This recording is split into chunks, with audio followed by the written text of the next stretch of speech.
Stillman and Company, 102.5, 106.3 The Game, streaming live on Twitter, Twitch, YouTube, and Facebook Live. We are live from the Busy Bee Plumbing, Heating, and Air Conditioning Game Nashville Studios on a Fireball Hot Take Friday. Ian is here today. Hello, Ian. What up, what up? Boy, I tell you, I mean, this has been, for the first week of training camp, probably the coolest temperatures I have ever seen in the history of the Tennessee Titans. But it looks like it's about a storm outside. But we got a couple of days of training camp under our belts. We got practice at the stadium tomorrow, which I am very, very excited about.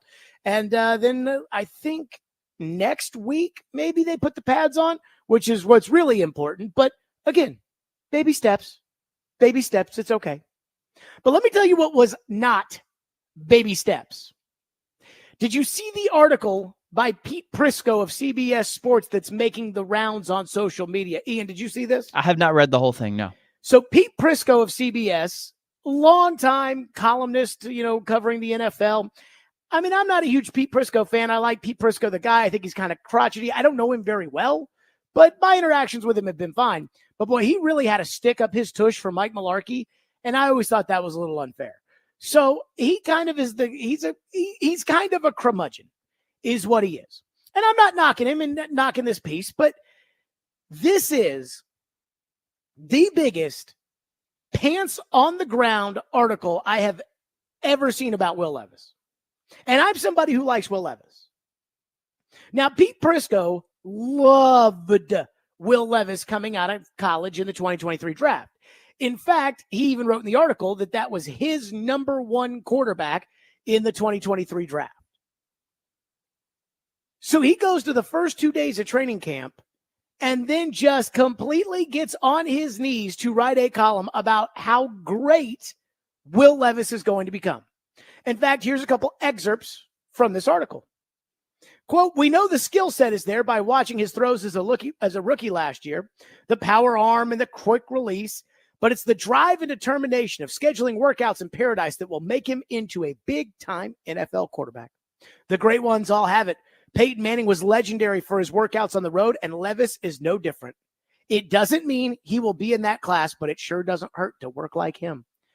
I think that last sentence is probably the most important part. Just because he works really, really hard does not mean he's going to be a superstar quarterback. Prisco continues. "I see a similar trajectory for Levis as Josh Allen. Yes, that's high praise, but I believe that is where he is headed. Levis also had to overcome doubts about him away from the field heading into the NFL draft. Many NFL personnel, people, and draft analysts questioned his persona. Was he mature enough?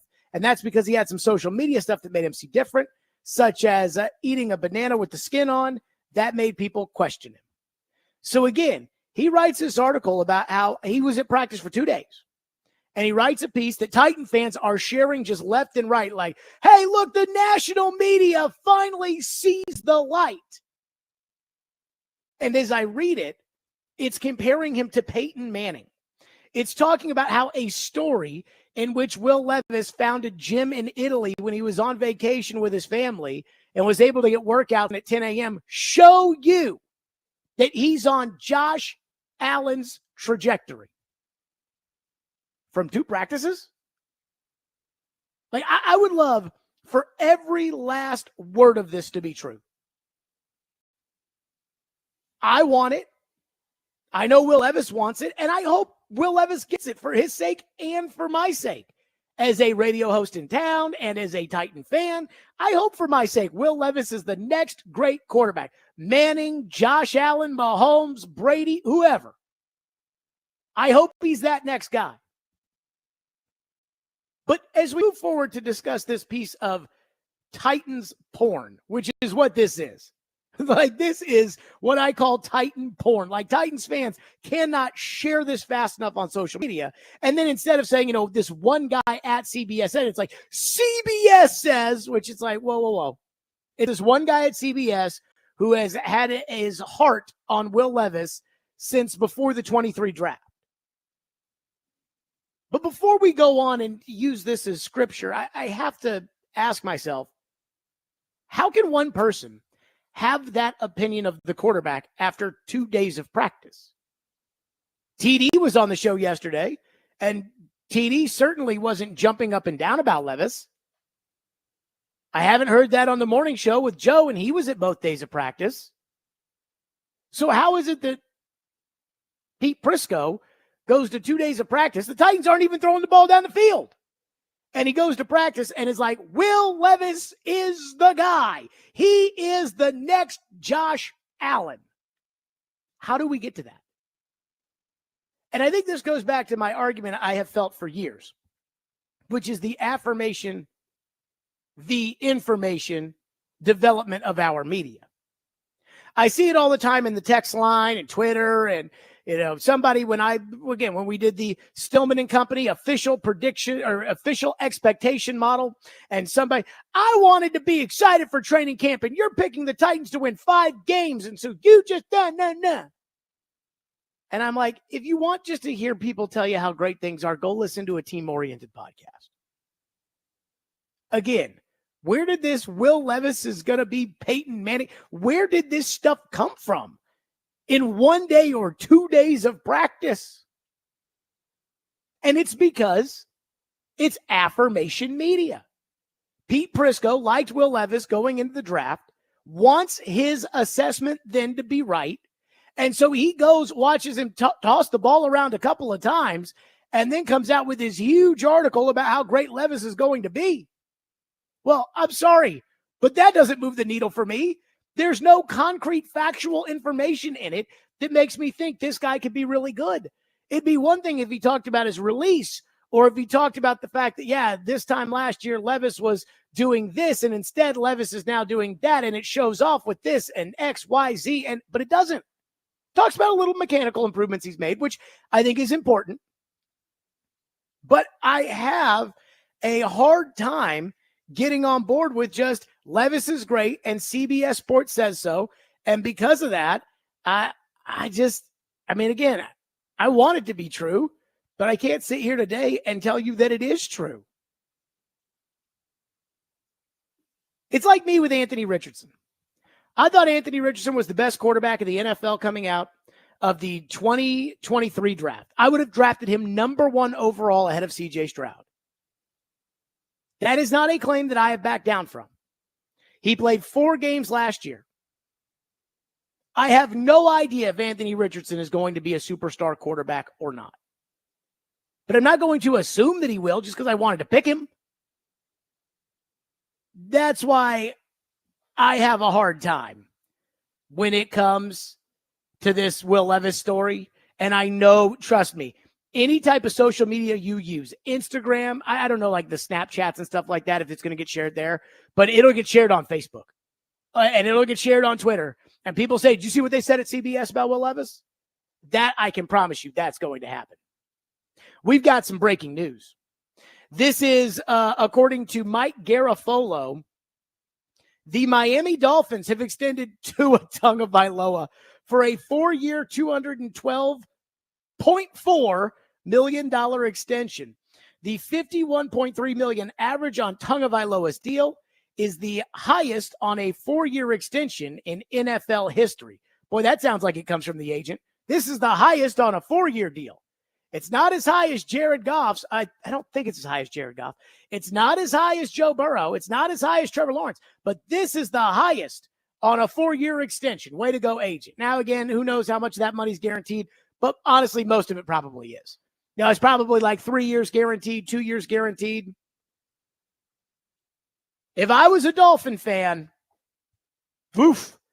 If I was a Dolphin fan, it'd be a sad day today for me. And I'm surprised the owner at 84 years old is extending Tua for 4 years where, again, I think 3 of the years are probably guaranteed. It's kind of like that Russell Wilson contract, I'd assume, where Russell, the first 2 years were guaranteed and the 3rd year was really guaranteed. And so Denver's paying Russell $39 million to play somewhere else. But $53 million for Tua. And I'm not the kind of guy who sits there and looks at $55 million. Like my dad, I'll tell him, Trevor Lawrence signed for $55 million. And my dad will say, they're paying these players too much money. I'm like, well, what do you want it to do? Go to the owners? Because the reason the money goes up is because the money goes up that's going to the owners. It's not like these owners aren't making their fair share. Okay, Jared Goff, 53, Tua, 53.1. Ah, And then Burrow and Lawrence at 55. God, 53.1. I mean, I'm sorry. I think that's a bad deal. And it's not even the money. It's not even the money that bothers me. I have a thought on this. Again, the breaking news is Tua has signed, and we'll get back in. We'll certainly, get deep into the Titans and this Pete Prisco article and Levis and all that kind of stuff. But again, the breaking news, according to NFL Network, Tua, 4 years, 212.4, or as Ian likes to say, 53.1, $100,000 a year more than Jared Goff. Make of that what you will. But I have a take on this that it's not even about the money. I'll explain. We'll get to it next. Stillman & Company, 102.5, 106 The Game.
let's be honest about it. If Miami really wanted to make a change or do whatever, they would have made different moves in the offseason, right? At this point, he's that guy. So how are you going to get this contract done so that he rocks and rolls? My biggest question is seeing him recently with the weight loss and the whole deal. What exactly is the strategy here? Because he added all that extra armor on his body last year, that extra weight and padding to try and get through 17, and he did. In addition to the jiu-jitsu training and learning how to roll, to fall and roll and doing all the great things that he did to make sure that he was available to play. Now he's going to drop all that weight, I hear, for quickness and being able to do those things. I hope that works out for him because last year worked. Okay, he was.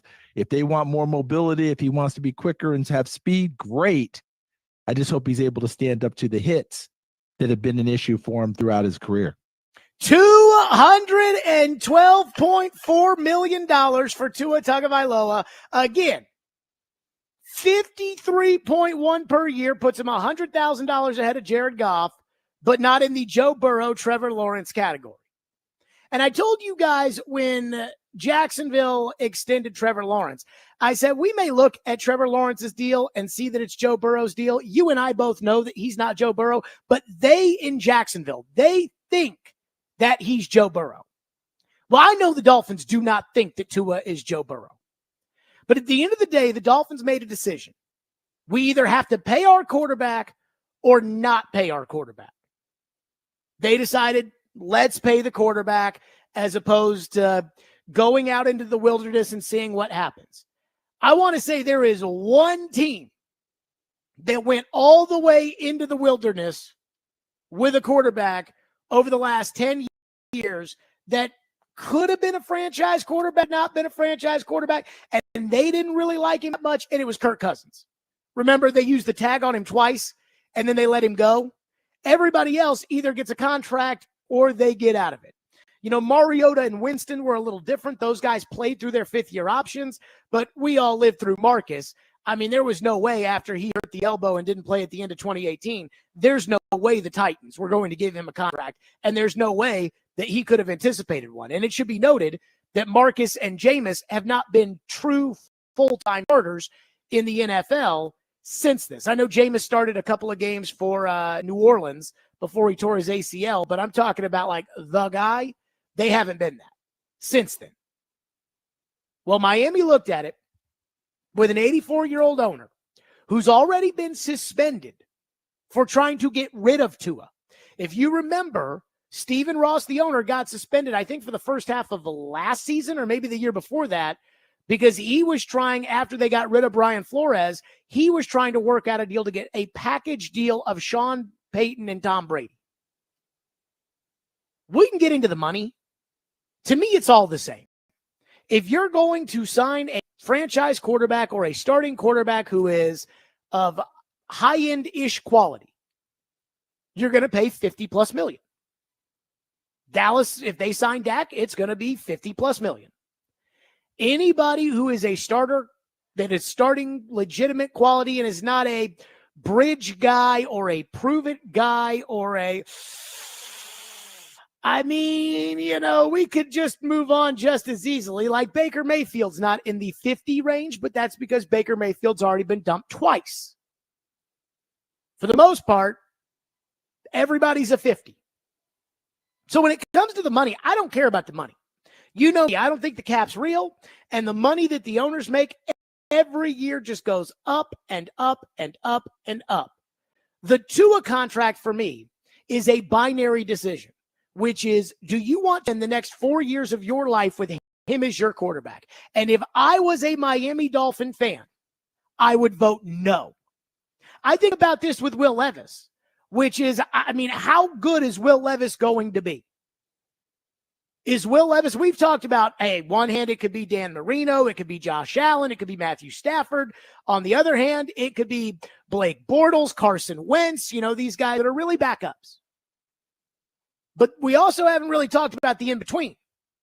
And the Miami Dolphins, for the last 12 years, have been living in the in-between.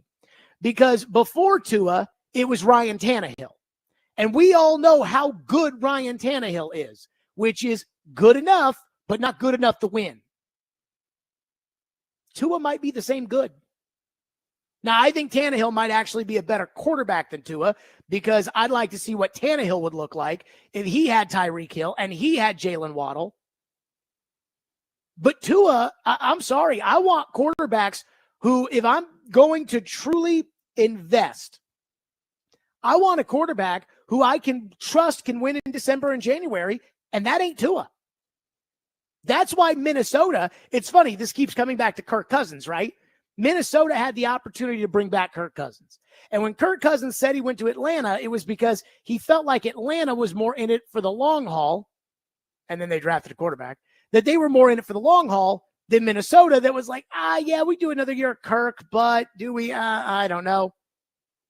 I don't want to waste, if I'm a Dolphin fan, I don't want to waste another 4 years of my life. If I own that team, I'm 84 years old. I don't want to waste another 4 years on Tua. Tua does not win big games. Tua, I have said this, he is the MVP of the noon kickoff on CBS. We bitch about Lamar Jackson when he gets into the playoffs, but at least Lamar's won some playoff games. Tua, here's what's crazy. Tua had a handful of games last year in which his quarterback rating was over 100. You know, again, the traditional quarterback rating stat, I know it's not everything, but it is something. Here are the teams that Tua recorded a 100 quarterback rating against last year. The Jets, Washington, the Raiders, New England, Carolina, the Giants, Denver, and the Chargers. Ian, you notice a theme amongst those teams? What's that? They all suck. I mean, he's great against the teams that stink. Last year, the Miami Dolphins beat one playoff team, the Dallas Cowboys at home by 2. They beat one playoff team. Every other playoff team they played, Buffalo twice, Baltimore, Philadelphia, Kansas City again in the playoffs, they lost to. They only lost to one non-playoff team last year, the Titans. That was it. And that game was a Fakakta kind of miracle game, but let's not kid ourselves. The reason the Titans won that game is because Tyreek Hill got hurt. And all of a sudden, it was left up to Tua.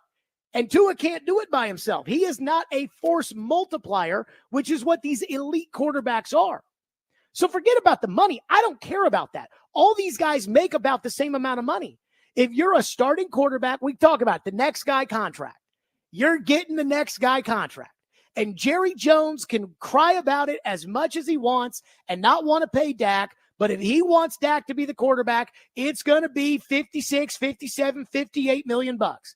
And I don't know how good Brock Purdy is or isn't, given the fact that he's got an all-star team around him, but he's going to be 56, 57, 58. They all make the same. And I don't care about the money. The question is, do you want to spend 4 years with that guy as quarterback? At a minimum, 2 years with that guy at quarterback. If I were to ask Green Bay Packer fans, because Jordan Love's getting a new contract, and it's going to be a massive one.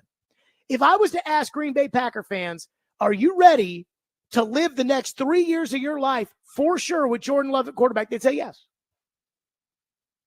I don't know how you can say that with Tua. I don't know how you can say that. Against Buffalo for the number 1 seed at stake, last game of the year, Tua, 17 of 27, 2 interceptions. Tua in the playoffs at Kansas City, 20 of 39, a completion percentage of 51%. 1 pick, 1 touch, and a quarterback rating of 63.9. He sucks. Yards per attempt, 7 is kind of the number of average around the league. 7 is good. It's like a 900 save percentage in the NHL. Yards per attempt against Kansas City in the playoffs for Tua, 5.1. Yards per attempt for Tua against Buffalo at the end of the year, 6.4. Baltimore, 6.2. Again, he's only good against the bad teams. And that's, to me, if I was a Dolphin fan, this is how I'd feel about it. Great.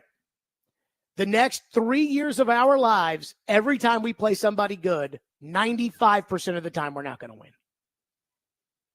That's how I'd feel about it. That would be like the Tennessee Titans extending Ryan Tannehill and Derrick Henry and saying, hey, you know what? It's better than the alternative, so we're going to do it. We know what the ceiling of that is at this point. That's what it is. So congratulations to Dolphin fans. You can take off the next 3 years of worrying about the Super Bowl, maybe the next 4. And if I was an 84-year-old owner, again, I don't know how long I'm going to live. I hope I live to infinity. But when you're 84, as Jerry Jones, who's 81, said last year, there's only so more of these left. I don't know if I'd be riding it with Tua if I wanted to win a Super Bowl. 615-737-1025. A lot of you want to weigh in. Again, Tua's new contract, 4 years, $53.1 million a season. I feel bad for those Dolphin fans. I feel so bad. They were so close to Sean Payton and Tom Brady, and it got all screwed up, and now they got Tua for the next 3 years. Stillman and Company on a Fireball Hot Take Friday, 1025, 1063 The Game. Oh, let's talk Window Nation. That's right. Window Nation, I can trust. And when you put Window Nation windows in your home, you will be happy that you are investing for the next 4 or 40 years of your life with those windows from Window Nation. You do not want high utility bills. You see it every month. You look at your utility bills and you think, oh my God, why am I cranking the AC so high? It's because you've got inefficient windows. So use the company that I trust, Window Nation, that sells the most energy efficient windows you can buy and was recently ranked highest on Forbes' list of best window installation companies. Because right now, for every 2 windows you'll buy, you'll get 2 windows free, plus 0 down and no interest or payments for 2 years. Stop paying more than you have to and schedule an in-home estimate right now by calling 866-90-NATION or visiting windownation.com. Once again, every 2 windows you'll buy, you'll get 2 windows for free. How nice is that? Again, 0 down, no interest or payments for 2 years. Schedule an in-home estimate by calling 866-90-NATION or visiting windownation.com.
What's up, guys? Tua here. Got some breaking news for you guys. Although I never break any news, this is the first time for me. Just wanted to say that I agreed to a contract extension with the Miami Dolphins. Just want to give a big shout out to Mr. Ross. Want to thank Chris Greer, Brandon Shore for working endlessly on this deal. Want to thank Mike McDaniel for believing in me. Want to thank all my other coaches as well.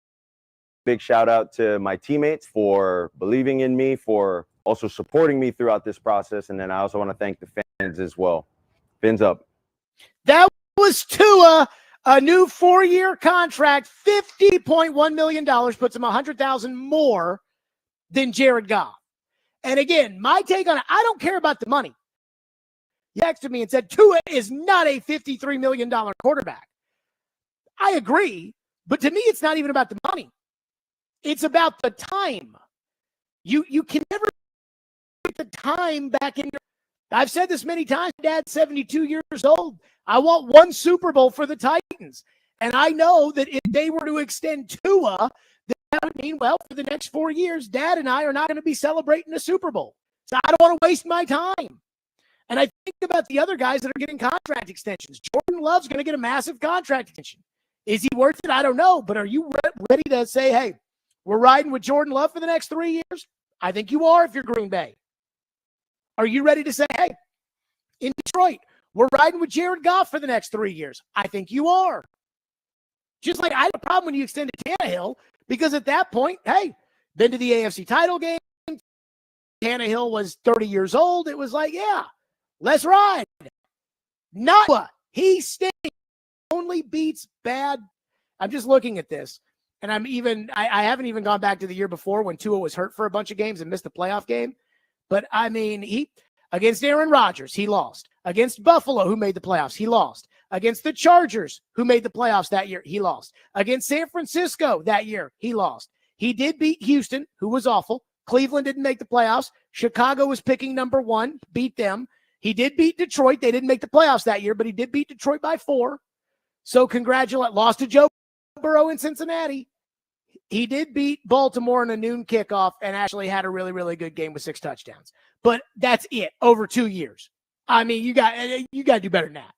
But he can't because he's not that good. Phone line served by WilsonCountyHyundai.com. Kyle is going to kick us off today on Tua's new contract. Thank you for calling. Thank you for waiting. What's up, Kyle? The Tennessee 247. I feel bad for them Dolphins fans. I Like do you too. said, the next 4 years, and they're some good people. I went to the Titans game and watched them get their butts kicked by the Titans, and all was all over Tua fumbling. But, yeah, I think they just signed the Daniel Jones deal. They're going to be regretting it pretty soon. Unfortunately, we do play them week 4 with, in the heat, so he will be all right if he stays healthy. But Will Levis, man, you're talking about my dude. I'm excited, man. I've been telling y'all, and y'all are seeing now. I was quiet. What are you telling me that I'm seeing? What am I seeing that I haven't already seen? His short game. We know he's got the long ball. He's working on his short game now, man. So what am I seeing? I mean, when I went to practice on Wednesday, I saw him miss a ball that was 3 yards in front of him to Tyler Boyd, who dropped it because the ball was like, his ankles like he was Derek Jeter trying to field a grounder. He's going to be like Josh Allen. He's going to do some unbelievable things, but every now and then he's going to do something that's going to make you say, man, what are you thinking? You threw the death pick, man. Come on. He's going to be that Brett Favre type player, man. He's going to be that, but I will take that. I will take a Hall of Fame player, man. I know you will, Kyle. Great. But again, nothing has happened between the last game he played and today that is telling me that he's going to be Brett Favre. I played football for 12 years, and I've got gut instincts, and I see a hell of a But did you not quarterback. have the same gut instincts the last time he played a game? What are you talking about? Like, have your feelings changed since the last snap he took? Against I can't remember what he got hurt against Houston. Yeah, his leg. Did you think he was going to be Brett Favre that day? Yes. Okay, Yes, that's my point. Thank you for your call, Kyle. That's my point. So he'll read this Pete Prisco article at CBS where he says that he thinks that Levis is going to be Josh Allen and says, see? And I'm like, nothing's happened that's been a C. I said this after the Titans went to Miami and they beat the Dolphins. Remember, they kept showing on TV, they kept showing Dan Marino on the sideline. And I kept thinking to myself, if you went up to Dan and you said to Dan Marino, and Dan was not, spokespersoning for the organization, which he probably would because that's what these guys do. But if you went up to Dan Marino and you said, Dan, which quarterback would you rather have for the next 3 years for the Miami Dolphins, Tua or Levis? I think you would pick Levis. If you asked me who I'd rather have for the next 3 years, Tua or Levis, I'm picking Levis because I know Tua will never be able to beat good teams. Levis might. Levis might also be a bust. I don't know. I know what Tua is, and I know we ain't winning Super Bowls. And that would depress me if I was a Dolphin fan. As far as you guys are seeing it now, I was at the practice Wednesday. I didn't see anything from Will Levis that made me think that he was going to be Dan Marino just yet. I hope he is. I'm not saying he won't be, but there's nothing that's happened other than Pete Prisco wrote an article at CBS. And then again, the affirmation of, yeah, that'll take it to another direction. James is up next and has been waiting patiently on Tua. Thank you for calling and waiting. What's up, James? Hey, how you doing, Jared? Good. I just want to express about your opinion. We respect your opinion down here. I'm from Miami, but we're down here in Nashville visiting right now. And but however, your opinion is just an opinion. We down there in Miami, we believe in Tua. You talking about he won't make a Super Bowl and he won't do this and that. They're not facts. They just your opinion, which we respect that. James, let me ask you a question. Down here, what we believe in down here, we believe in the old Miami way, and he will take us to a Super Bowl. And what is the old Miami way? Having the best quarterback and never winning? And by the way, your quarterback, Levis, the whole country know that he's trash. James, okay, have a good day. James, he went to Miami and put a foot up that ass, and he dropped. You can't say, hey, we're the Dolphin fans, and the Dolphin fans and everybody around the country, we know Will Levis is trash because he went to Miami on Monday Night Football and he stuck that foot right up that rear end. So you can't say that about Will Levis. And I'm just going to tell you let's pull the room. Ian, for the next 3 years, Levis or Tua? Who would I rather have for the Titans or just in general? In general. Well, Tua is more proven. So I will take Tua. See, I'm taking the unknown because the proven to me is that he can't win big games. And again, go back to that Thursday night or that Monday Night Football game. Levis outplayed Tua. And it's again, he can say in Miami, Tua, he's going to win it the Dolphin way. I'm like, what do you mean? Dan Marino got in there. I actually looked this up today about something totally unrelated to Tua. But I was looking up how Miami lost all these games. I feel bad for Phillip Rivers because he may not make the Hall of Fame. Ian, off the top of your head, Rivers Hall of Famer, yes or no? Phillip Rivers? Yeah. No. So he's got the stats that say he's a Hall of Famer. He just never won anything. Well, you have to remember, the era of Phillip Rivers involved Phillip Rivers playing in a conference with Tom Brady, Peyton Manning, and Ben Roethlisberger. All three are first ballot guys. And then once Manning kind of got ushered out, Mahomes got ushered in. So it's like Rivers, who was very, very good. If Rivers had been in the NFC, he would have been to a Super Bowl, I would assume. Because the NFC never had, the NFC was Tony Romo and Eli Manning. And yeah, Drew Brees was really good, and so was Aaron Rodgers, but Aaron choked in the playoffs. I think Rivers would have been to a Super Bowl had he been in the NFC. But in the AFC, it's Brady, Ben, Manning, and the 1 year of Joe Flacco. And so I looked it up today, and I was like, did Dan Marino not do well in the playoffs because he just ran into Elway and Kelly and those guys similar to Rivers? And the truth is, no. He lost to the Chargers the year that they went to the Super Bowl and got beat by the 49ers. And I'd never even heard of the guy who quarterbacked the Chargers. I can't even think of his name right now. I looked it up this morning. And I can't even think of his name. And so Dan Marino, yeah, he lost to Jim Kelly a couple times, including in the AFC title game. And he lost to Montana in the Super Bowl. But I'm like, he lost to some Scarbinis. And I'm like, Dan Marino, how? And so you tell me the Dolphin way. I'm like, the Dolphin way. You get to the playoffs and then you lose. And that's what he's doing now. Tua's great at that. And I saw this guy in Chicago. And this guy, his name's Danny Parkins. He filled in for Cowherd for a couple of days. He is so generic. Colin Cowherd said he was the most talented guy his age. I'm like, this guy, he is, again, Scarbini as far as a radio host is concerned. But he was like, the Dolphins have to sign Tua because if not, they're stuck with Skylar Thompson. I'm like, or they could just do what everybody else who doesn't have a quarterback does. Tampa didn't have a quarterback because Tom Brady retired. They signed Baker Mayfield. And if I had to pick between the two, I'm taking Baker. And I'm not even thinking twice about it. Also, I love the guy who was like, we respect your opinion here in Miami, but we're rolling with Tua. I know you are. Good luck. 615-737-1025. More of your phone. Stillman and Company on a Fireball Hot Take Friday. 1025-1063. The Game. Let me tell all the fine folks out there. Tune in to 94.9 The Fan. Today as the Sounds take on Charlotte at 6:20 with the pregame. First pitch 6:35. Coverage available on the 94.9 The Fan app. Sounds baseball on 94.9 The Fan. Presented by Twin Peaks Family Leisure, 5 Points Roofing, Call Vet Clinic, and Busy Bee Plumbing, Heating, and Air Conditioning.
2 yards here to keep the dream alive here. Tua in traffic.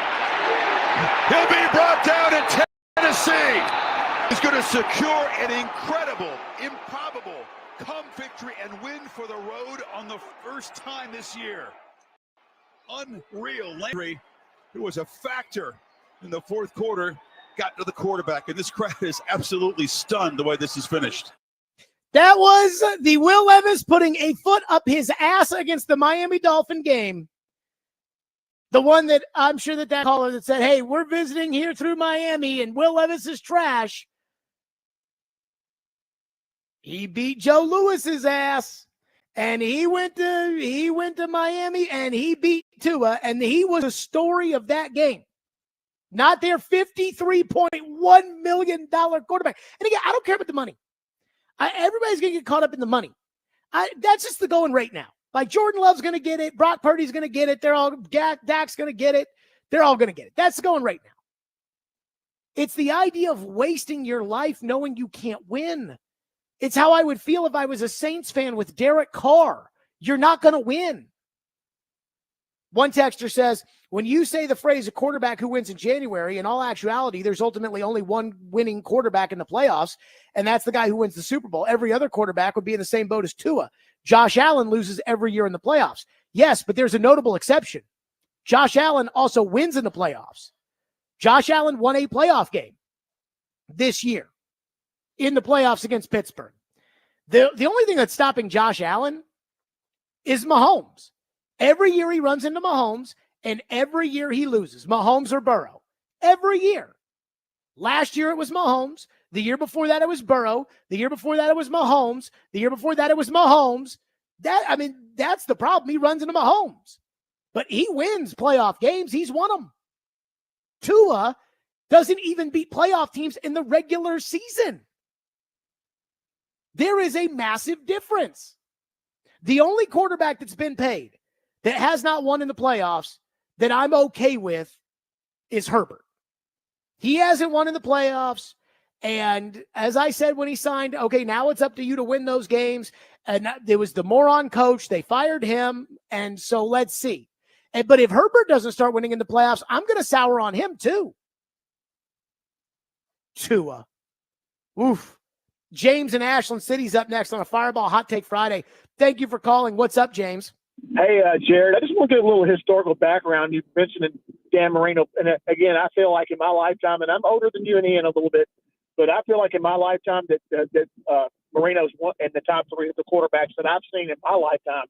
The reason why, and it's just an assertion on my part, the reason why he didn't win a Super Bowl is because of the same reason why Derek Dooley couldn't win at Tennessee. Had a high-powered offense with Mark Clayton and Mark Duper and all those guys. Lorenzo Hampton, a great running back, but they had no defense. For some reason, Don Shula just didn't build a defense. So they were able to outscore people when they won. And you know that's not a winning recipe in the long haul. And I just want to say this. I know how you feel about Tua. I just don't think we have enough time to sit there and say that Tua is not going to be a good quarterback yet. I didn't have time. I wanted to pull up his numbers so I could just have a better argument, but I still think Tua can get the job done just based on what I've seen. He's got more weapons now. He's got Waddle. He's got the guys. He had him last year, and he beat one playoff team. Oh, well, that's one season. You know, you got to give the guy a little bit more time before you. He had him the year before that. He beat the Ravens and he beat the Bills early in the year, and then after that, teams that made the playoffs. So this is okay. Thank you, James. So in 2023, last year, he beat one playoff team, Dallas, by 2 points at home. We know that he lost all the other ones, whether it was Buffalo twice, Philadelphia, Kansas City twice, including in the playoffs, and Baltimore. He lost to all those playoff teams. In 2022, Tua won against Baltimore in week 2 and Buffalo in week 3. After that, Tua lost to Cincinnati, who made the playoffs, lost to Minnesota, although he didn't play in that game, so take that out, but they lost to Minnesota, lost to San Francisco, who made the playoffs, lost to the Chargers, who made the playoffs, lost to Buffalo, who made the playoffs, lost to Green Bay, who didn't make the playoffs, and he got hurt, and they lost in the playoffs. So over the last 2 years, Tua has beaten 3 playoff teams.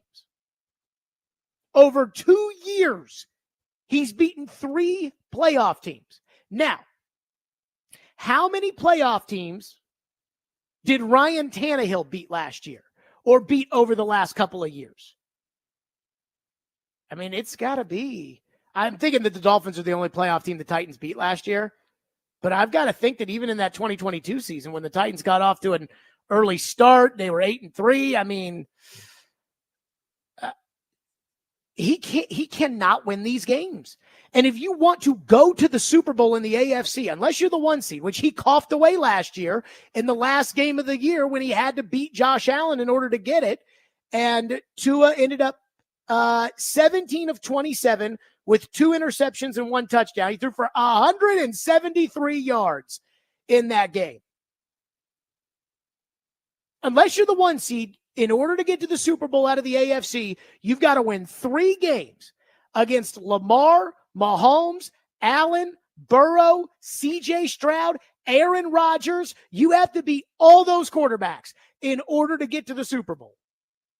That's the reason why Ryan Tannehill couldn't get to the Super Bowl, because he could go through Brady and he could go through Lamar when they played great on defense and Derrick Henry was running, but he couldn't get past Mahomes.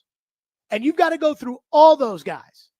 And that's before we even get to quarterbacks that I think are better in the AFC than Tua, that, again, I wouldn't put in the same category as Lamar and CJ Stroud and Joe Burrow. And that's Herbert and Lawrence. And again, sorry. I mean, it's just, he never wins meaningful games. And you can tell me he was PFF's number 1 rated quarterback last year. Couldn't give a rat's ass. Do it against Buffalo. Do it against Baltimore. Do it against Kansas City, and then we can talk. And Ryan Tannehill had some great games against Kansas City. One texter says, you would probably take Levis over Tua. I would. I would take Levis over Tua. I would take most of the quarterbacks in the NFL ahead of Tua. Because, again, I know what Tua is. I don't know what Anthony Richardson is. I said at the beginning of the show, I mean, I thought he was the best quarterback coming out in his draft class, and he played 4 games. I have no idea if he's going to make it or not. He might be worse than Tua. But he might be better. Again, these guys have the potential to be better than Tua. Tua has no potential, in my opinion, to be better than he is right now. More of your phones, 615-737-1025 here on our program, 615-737-1025. Again, Tua. And it's not even the money. It's the time. Stillman and Company, 1025, 1063 The Game.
Stillman and Company, 1025, 1063, The Game, streaming live on Twitter, Twitch, YouTube, and Facebook live from the Busy Bee Plumbing, Heating, and Air Conditioning Game Nashville studios on a Fireball Hot Take Friday. And again, hot take for the Miami Dolphins.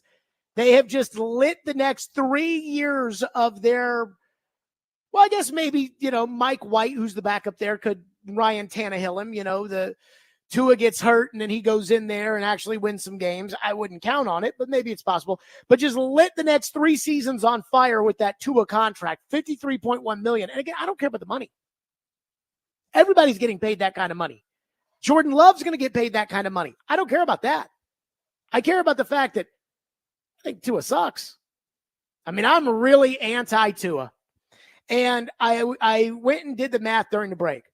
Because, again, my biggest issue with paying a quarterback is once you pay a quarterback, you are committed for the next 3 or 4 years. Diana Rossini is reporting that it's $176 million in guarantees.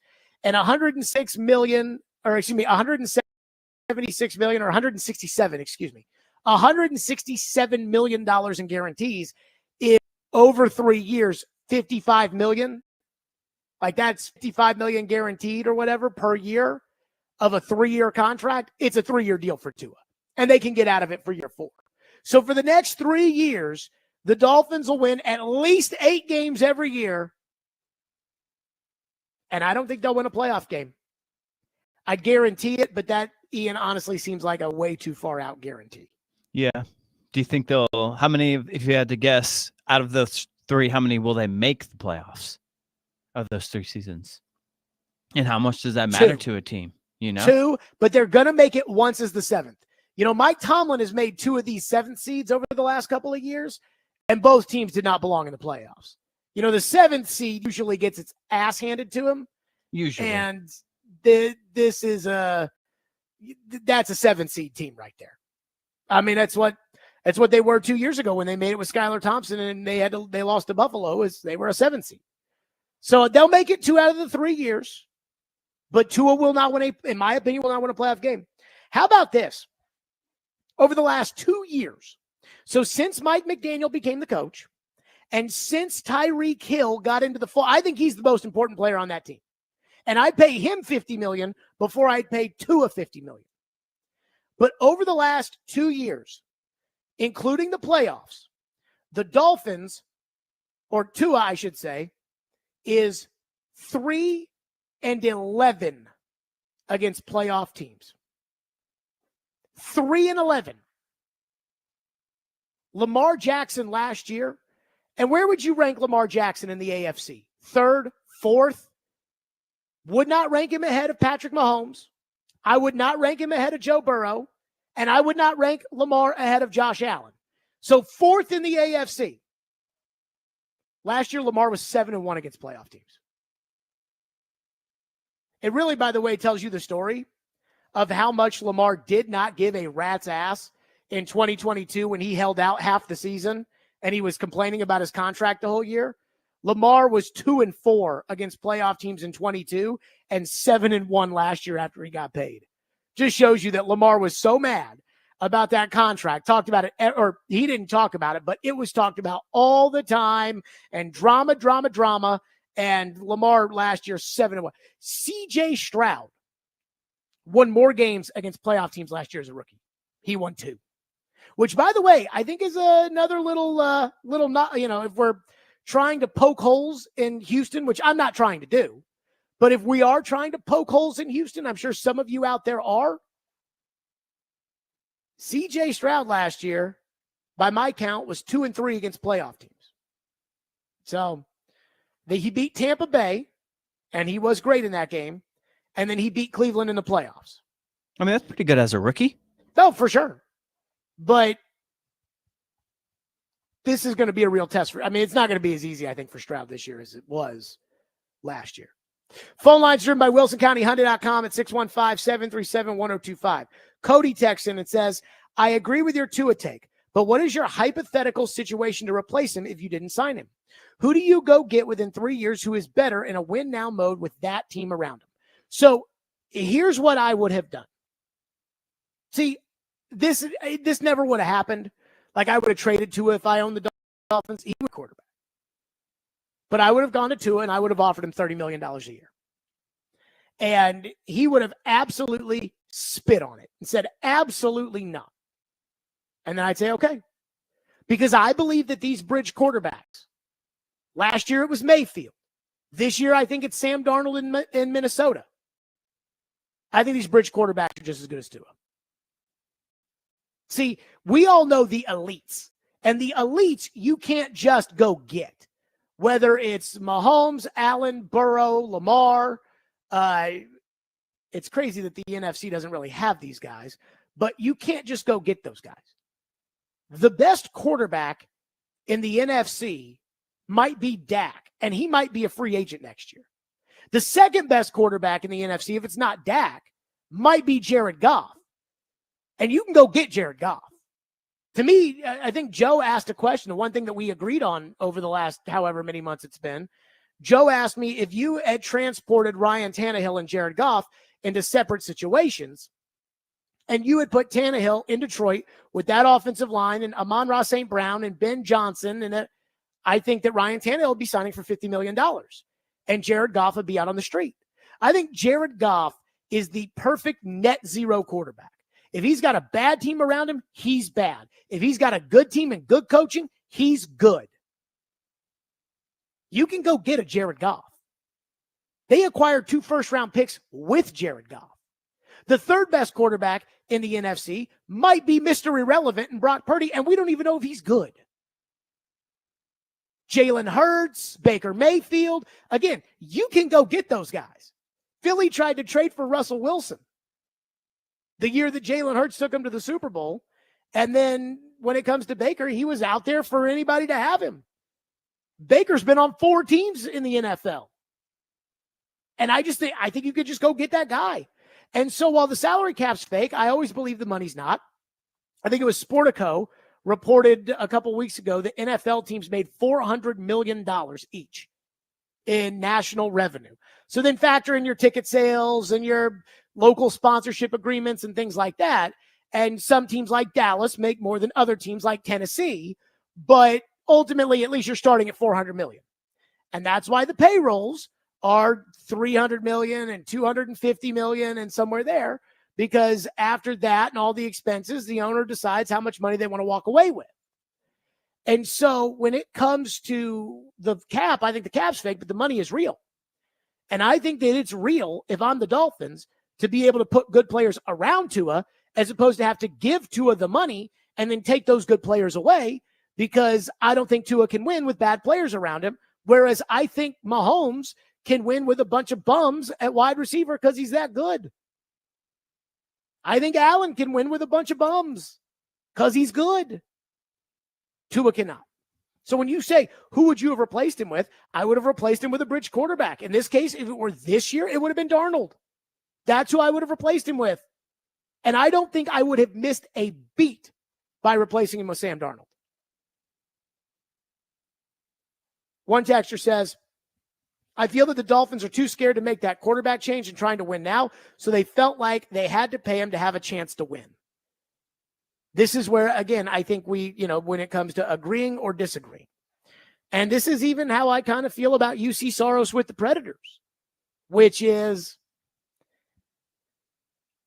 are you willing to sacrifice a year or two now for the future in hopes that it's better? if I'm Miami, Or, yeah, just the overall philosophy? yes.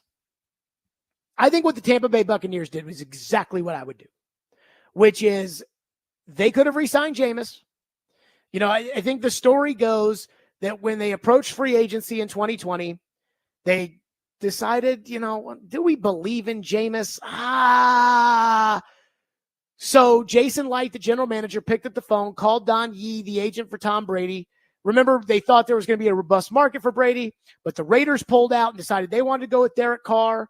And the 49ers pulled out and decided they wanted to go with Jimmy. And the Titans signed Tannehill. And so Jason Light picked up the phone. Nobody thought Tampa was the destination for Brady. Picked up the phone, and he called Don Yee. And Don Yee said, it's a good thing you called today. And that's how they got Tom Brady. Well, they knew that wasn't going to be a 10-year thing with Tom Brady. So Tom Brady leaves. He retires. and they go with Baker Mayfield as like hey, let's see. Knowing that it might not be good, but they're not investing a lot, Baker wins. Even the contract they gave Baker, I think it's 30-something million a year. I'd rather have Baker at quarterback than Tua. Ian, Baker or Tua, who would you rather have? Tua. Why? They're pretty much the same, but Tua's a little younger. I think they're the exact opposite.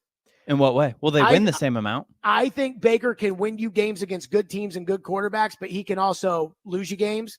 Whereas, like, again, Tua last year beat one playoff team, Dallas, lost to one non-playoff team, you. Like, Tua is much more steady, but I think Baker is much, much better. Like, as far as the ability to win you a kind of game that everybody's like, hold on, wait a minute, you did what? I think Baker can win that kind of game, and I don't think Tua can. Now, I don't think Tua's going to go, or Baker's going to be able to go through the gauntlet of the AFC and beat all those quarterbacks that you have to beat in order to get to the Super Bowl. But I think he's got a better shot in a game to beat a Josh Allen or beat a Lamar Jackson or beat a Patrick Mahomes than Tua does. Well, I do think Tua is in a good spot as far as how he fits with the Dolphins offense. You know, so maybe I'm kind of taking that into account. As throw it short and let him go run with it? And the accuracy and that kind of stuff. And if you flip it, like, I feel like he's in an offense that fits him pretty well right now. Tua, you know, I'm not sure Baker would fit the exact same, but I'd much rather have Baker, although I am looking. Baker literally lost to all playoff teams last year. And he beat Green Bay, so he ties Tua. It's funny. You said, you know, he's like Tua, and I'm looking at it, and he lost to Philadelphia, lost to Detroit. That's fair. Lost to Buffalo, Sure. Lost to Houston, lost to San Francisco, Makes and he sense. beat Green Bay, but then he beat Philadelphia in the playoffs. Mm-hmm. So Philly was he's kind of got struggling there at the end. to Tua's one. 615-737-1025. Corey Curtis, News 2 will join us, and we'll get back into your phones. 615-737-1025. Somebody asks, why does D-Mace hate on Josh Allen so much? I have no idea. You have to talk to him about that. Corey Curtis joins us next. Let's talk Fireball Whiskey. Nothing goes down as smooth and tastes as great as ice-cold Fireball Cinnamon Whiskey. That's right. I love Fireball Whiskey. It is the best. It's the best way to celebrate the weekend, celebrate the summer, celebrate the return of football with Fireball Cinnamon Whiskey. Ignite tonight. Please do it responsibly. Be 21 years or older to enjoy. That's Fireball Cinnamon Whiskey.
This week, Nashville's best deal is tickets to the Nashville Sounds Home Run Derby X at First Horizon Park Saturday, August 31st. $40 players and local competing 3-on-3 co-ed. Buy your tickets now at theGameNashville.com/deals and the Home Run Derby X excitement, which I am very excited about after talking to Nick Swisher yesterday on the show. So the Dolphins have paid Tua a gazillion dollars. I feel bad for Dolphin fans. Corey Curtis joins us now on the program. Saw him out on the practice field sporting a brand new, fully thick, well-grown beard. It's like looking at a chia pet. Joins us now on the program here. So, Corey, I want to start with this. I don't care about the Dolphins, and I don't really care about Tua, but I think Tua is the most overrated quarterback in the NFL. And if I was a Dolphin fan, I don't care about the money, but I would be depressed knowing that we're definitely not going to win a Super Bowl in the next 3 years or even really get close to one with Tua at quarterback. Is that a fair calculation of the Miami situation and of the fallout of them paying him? I don't know if it's fair or not. I think I agree with it. I don't love it. I've seen what Tua is with and without Tyreek Hill and Waddle, Jalen Waddle. And, without those guys, he's not great. With those guys, he looks pretty good. And he looks good at noon on CBS against non-playoff teams over the last 2 years. Tua is 3-11 against playoff teams. Well, and you just go to the Titans game in prime time. Tyreek Hill was hurt. He got hurt, and they shut down. The game was in his hands, and he couldn't win it against that Titans team. All right, and so that again, we talked about, like, with Trevor Lawrence. If you're on defense and there's 2 minutes to go and the ball's in Tua's hands, are you like, oh no, we gotta shut down Tua? Now, if Tyreek Hill is out there, well, you gotta shut down Tyreek Hill, but not Tua. And as I was listening to you earlier, I was thinking about there are 3 teams that immediately come to mind, and I'm sure there are more, but there are 3 teams that had quarterbacks who were good, sometimes very good. But the teams said, you know what? This isn't good enough. We want to win the Super Bowl. We need better. And of course, you have the Chiefs. They had Alex Smith on a career year and said goodbye for Patrick Mahomes. You had the Rams with Jared Goff, who was good enough to get them to the Super Bowl, and they said, not good enough. We need better. And they went and got Matt Stafford. And then you had the Patriots, who had Drew Bledsoe, who'd been a Super Bowl quarterback, who threw for a gazillion yards, and they got a taste of Tom Brady, and they said, Drew might be safe. We've seen what Drew's done over the years, but we think we can do better.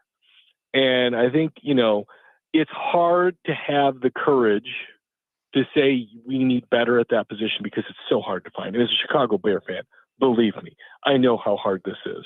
But it really doesn't do you any good to have okay. It doesn't. So you may as well take another swing at it.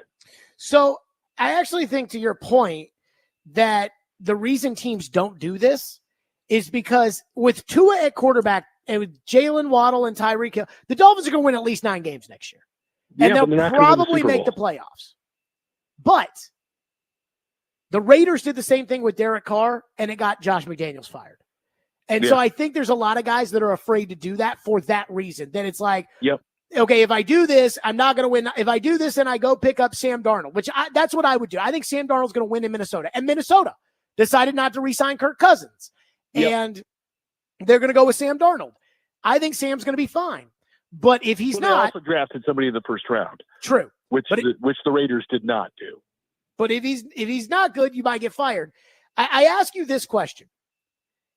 You could own either team. You could own the Dolphins and have Tua as your quarterback and know what he is, or own the Titans and have the potential that Will Levis could be a superstar, or the reality that Will Levis could be a total dud. Which would you take? At this point, I would take Levis because I'm not on the hook for $200 million for a guy who even if he's good is still not great. Speaking of Levis, Pete Prisco did a story today at CBS. I don't know if you read it, but it was total pants off about how great Will Levis is going to be. You were at practice on Wednesday, as was Pete Prisco. I'm not sure I saw John Elway out there. I don't know if you did, but what do you make about this? Why is everybody, when it comes to Levis, there's either people that are like, he is a bum, or like Pete Prisco, willing to sit there and tell you that he's the next Josh Allen? Well, you talked about earlier, and you're right. I mean, Pete's hypothesis before the draft was that Levis was the guy. And he didn't see anything that said he couldn't be the guy. So he's going to stick with that. And, you know, he's got his chips on the table, and good for him, because Pete's a notorious Titans hater. And so for him to actually say something good about a Tennessee Titan, you know, that doesn't happen very often.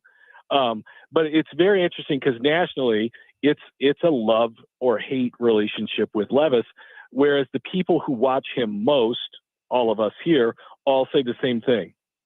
Wait and see. Yeah. We've seen good stuff, but we got to wait and see. You know, we've seen enough to make us believe it can be that way, but we've been down this road before. Like year 2 for Mariota was really good. That first year with Malarkey was a really good season. And then it fell apart. And we've seen other quarterbacks where that's happened as well. So, you know, we're not pushing all the chips on the table for Will Levis. We're staying in the hand, right? I mean, we all think we got good enough cards to stay in the hand. And we'll wait and we'll see. And with a rookie contract, that's a pretty good place to be in. I couldn't go out on that limb, but, you know, I guess when you're a national guy too, you got to go out on some limbs sometimes to get people to read. You know, if he writes an article, Will Levis might be okay, I don't think a lot of people are going to read that. So there was a quote from Brian Callahan in there that, I mean, my eyeballs popped out of my head. I even had to ask the Titans. I'm like, did he say this? Like, did he actually? Brian Callahan said, quote, I think he, in reference to Levis, I think he can be one of the top 5 quarterbacks in football, Callahan said. He has everything you need to get to that point. Now he has to prove it. Top 5 quarterbacks in football. Corey Curtis, Are you as bullish on the Titan signal caller as apparently the coach is? You know, I don't know. I don't know that I don't know if I can say that or not, but, you know, we all know what that dream board is and that vision board is, right? I mean, he's got to put that out there. He's got to put that out as the expectation for his player, that you can be great. He doesn't want to tell Will, hey, if you play great, you can be, you know, a top 15 quarterback in this league. That's not what it's all about. Would you say that, though, if you didn't think that he could be a top 5 quarterback? If I didn't think he could be a top 5 quarterback, we'd probably go out and get another one. Well, I don't think that when the owner sits there and says in a video with the team play-by-play guy that we've got a good young quarterback, fans. Yeah, I don't think a new coach is going to sit down and say, I think your young quarterback sucks. But we know that Brian Callahan doesn't think he sucks. No, he loves him. But again, top 5 quarterback? Sure. I mean, we had people last year trying to sell us that Trevor Lawrence was a top 5 quarterback. Okay, but like right now in the game, Mahomes, Burrow, Allen, Lamar, and then whoever you want in that 5th spot, right? Herbert, Rodgers, CJ Stroud, whatever. Levis is not sniffing that group. By saying top 5 quarterback, you're saying that, and I'm not saying you, but I'm saying Brian Callahan, you're saying that he can be as good as Josh Allen, Lamar Jackson, Patrick Mahomes. Like, really? Well, okay, look. Josh Allen, his rookie year, was way worse than Will Levis, his rookie year. Way worse. That guy couldn't hit the broadside of a barn. All right. He got way, way better. He improved. Lamar Jackson, I believe, had like a 3 for 19 game as a rookie. I believe that was I don't know how. And I don't know how many people were saying he's going to be a top 5 quarterback during his rookie season, and who wouldn't have scoffed at that? Who would have said coming into the draft, coming out of the draft after everything that was said about CJ Stroud? You know, I liked CJ Stroud a lot. I don't think that was a big limb to go out on, but I liked CJ Stroud a lot. But still, going out of the draft saying, hey, he's going to be a top 5 quarterback in this league. People are like, I don't know, we'll wait. Mike Vrabel and Rand Carthon. You don't know. You don't know. And the sample size isn't big enough. He's looking at traits. He's looking at arm strength. He's looking at, the ability to grasp what he's teaching him and take it to the practice field. He's the courage to play the position, the courage to step up in big moments, which he has. And he's looking at all those things and saying he's got all those. We just need to put them all together with the right weapons around him, and we could have something special. He's not trying to sell us that Gardner Minshew can be a top 5 quarterback in this league, or that, hey, we picked up Blaine Gabbert, he can be a top 5 quarterback in this league. It's a guy that some people had pegged as a first top 10 draft pick. It didn't happen for one reason or another, but some people had him pegged there. And so I don't think it's crazy talent-wise. I mean, there are people who think Jalen Hurts is a top 5 quarterback in this league, and he was a third-round pick. So I don't think it's nuts for him to say that. I think there's a reason you say that as well. But I'm not aghast about that statement like you are. I understand, the need to step back, but I also understand the need to make the quarterback dream big. I don't know who's saying Jalen Hurts is a top 5 quarterback, but that's, I guess, a different discussion. Fireball Hot Take Friday. He got paid like it 2 years ago. He got paid like it, right? Well, yeah, but everybody, Tua just got paid like it. Nobody thinks that. Well, everybody gets I'd paid. rather have Jalen Hurts. Yeah. Well, yeah. Hot take. Here you go. Talking about quarterbacks. You're you're either gonna crap all over this, or you're gonna say you agree with me. One or the other. Okay. End of the season, Will Levis has more yards and more touchdowns than Trevor Lawrence. More yards and more touchdowns than Trevor Lawrence. I'm gonna take the under, but I'm not gonna go crazy about it. First off, I don't think yards are necessarily a reflection of whether or not a quarterback is good. Jameis Winston throws for a bunch of yards. So that doesn't really bother me. The touchdowns, I think I have a hard time getting to. How many touchdowns has Lawrence thrown for in his first 3 years? I'm guessing you know the answer by asking. Well, he's averaging just over 20 a year. Yeah, 20 touchdowns for Will Levis, I think, would be good. Oh, come on. What is his over-under in Vegas on touchdowns? Like 17.5 or something like that? Is that what it is? Then they're telling you that he won't throw for more touchdowns than Trevor Lawrence. It's a slam dunk if he stays healthy. That's a big if, too. Yes, that is the biggest if to me with him. He's going to throw some interceptions. He's going to make some mistakes. But they're going to throw the football. They got to see what they've got, and he's got to develop. And they're not going to hide him. We've seen what happens when you try to hide quarterbacks. It doesn't work. The Bears tried to hide a quarterback all through the Super Bowl and then asked him to go win the game in the fourth quarter. It doesn't work. You got to see what you got, because if you don't got it, you got to go get it. Titans tried to hide a quarterback, and then they went on the road to Kansas City in the AFC title game. Couldn't hide that quarterback anymore. Corey Curtis, News 2, as always on our program. Corey, great stuff. Appreciate you. All right. Thanks, Jared. We'll see you tomorrow. Yep. Corey Curtis on the program, as always. 615-737-1025 if you want to weigh in here on the program. Again, Tua just got paid. And I got to tell you, I feel bad for Dolphin fans. I do. 615-737-1025 coming up next on the program. So again, there's this whole Pete Prisco, Levis, he's going to be the guy. I don't know that. But I do have a checklist for whether or not you become the guy. We'll get to that next. Stillman and Company, 102.5, 106.3 The Game. Let's talk Hiller Plumbing, Heating, Cooling, and Electrical. I love Hiller. They take great care of my home. They can do the same for you. And happy birthday to my friends at Hiller. They are turning 34 years old this month. In fact, my friends at Hiller are the same age I am, which is pretty incredible. And they are bringing the celebration to you. And they are doing so with the Hiller Bash. That's right. I am a huge fan of Hiller, and they take great care of my home. And when it comes to Hiller and this birthday bash, they have tons of great deals and tons of savings and all the things that I know that you absolutely, positively want to take advantage of. So do that while you can with, again, my friends over there at Hiller. It's great what they've got going on for their birthday. From now until July 31st, enjoy free smart thermostat with select new HVAC systems, free water tests, $300 off new tankless water heaters, and buy 10, get 2 free land sites. Celebrate Hiller's birthday bash today by visiting happyhiller.com. That's Hiller Plumbing, Heating, Cooling, Electrical, proud supporters of the Preds, the Vols, and Vandy. Hiller, call the Happy Day.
We talked about being a starting quarterback, and that in this league can be fickle at times as to being a starter one year and not a starter the next year.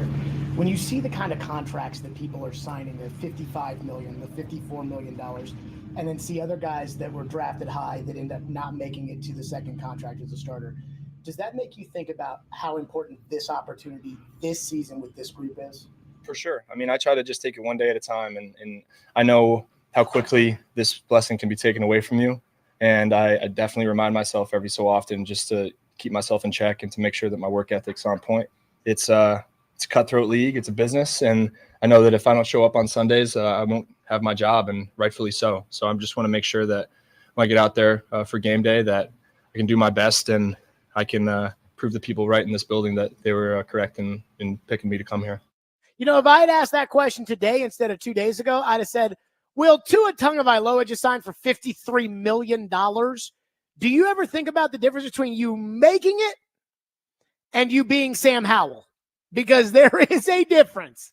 And this is your one shot here as a starting quarterback. So, again, $53.1 million for Tua, who is 3-7 against playoff teams, 3-11 over the last 2 years against playoff teams. Tua was 1-6 last year. 1-6. Will Levis beat as many playoff teams last year as Tua. 1. And it was Tua. So we keep talking about whether or not Levis is going to make it, whether or not he's going to be the guy. You know, I thought TD had a great point when Joe asked him, you know, would you bet your house on Will Levis making it? And he said that he would, simply because, you know, now guys are getting contracts without even being a top quarterback. And Tua is a great example of that. But to me, I'm in it for whether or not Levis is the guy. That's how I'm operating. You know, I went to the Titans house on Monday with my dad. That's the PSL. You know, they take you through the thing and they show you the charts and they show you the PSLs and how much money they're asking for. And they are asking for a fortune for some of these tickets. Now, they say 40% of the stadium will be less than $3,500 for PSLs, but the tickets they were talking about Monday, it was a fortune. I'm not saying we're not going to do it. I'm just saying that, again, it's expensive. And I almost, you know, want to ask, if Will Levis is as good as Tua, are you going to give him a contract and extend him? Because if you're going to extend that, and I'm going to be stuck with that for another 3 years of my life, after the however long it takes for us to figure out if Levis is a starter or if he's Blake Bortles or not, then I'll just pass on the PSLs, because there will be no reason in going if that level of mediocrity is going to be something that we are stuck with. Miami can stick with it themselves. I don't care about them, but I'm talking about me.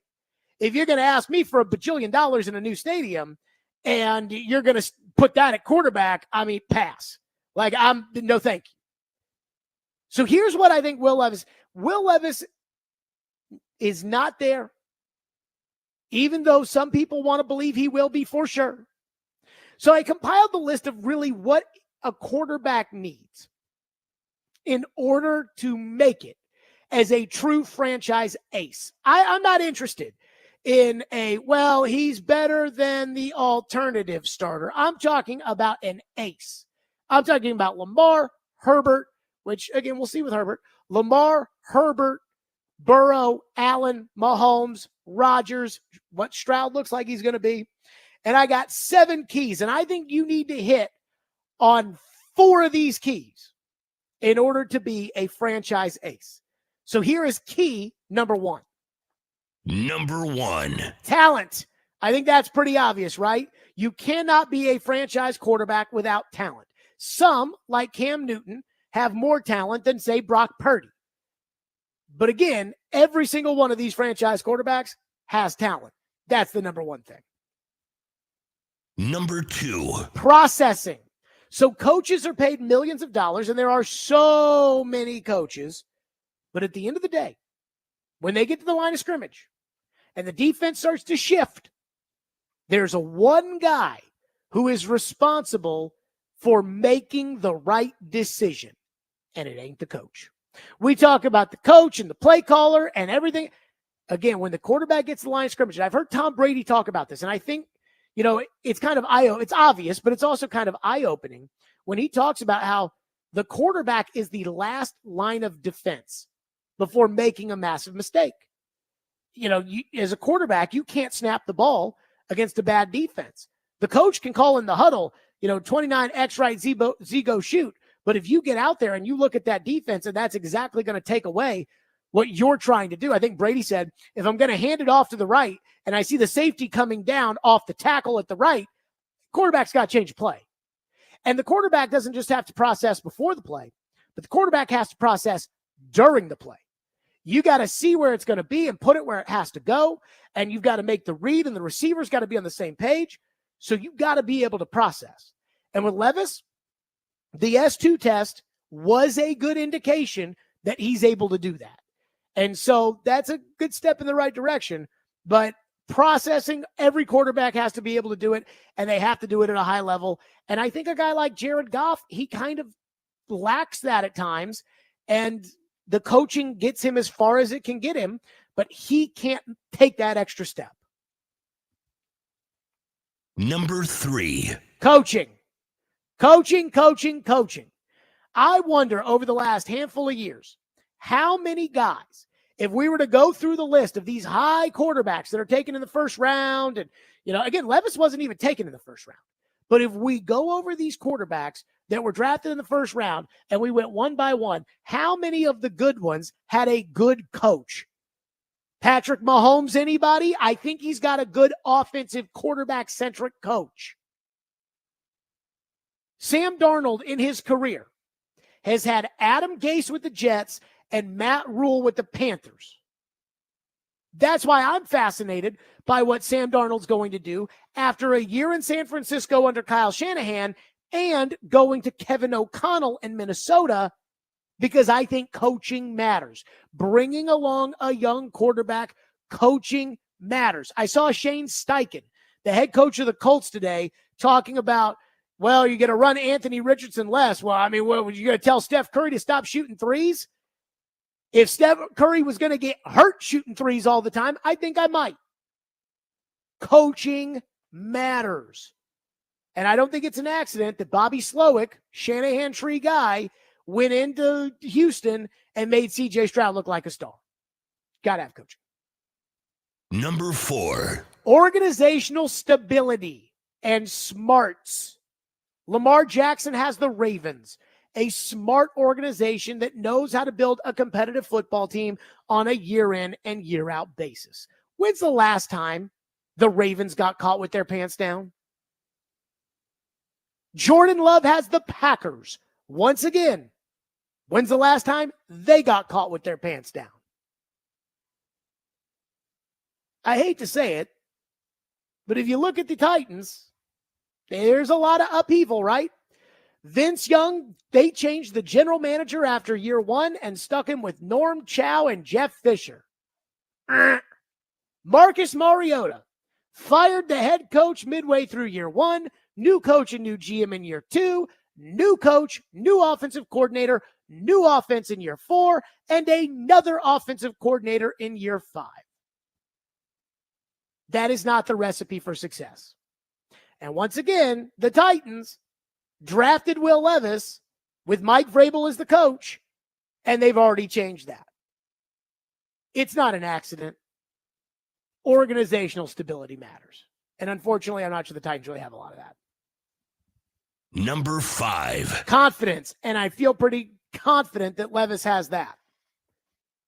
Number 6. An offensive line.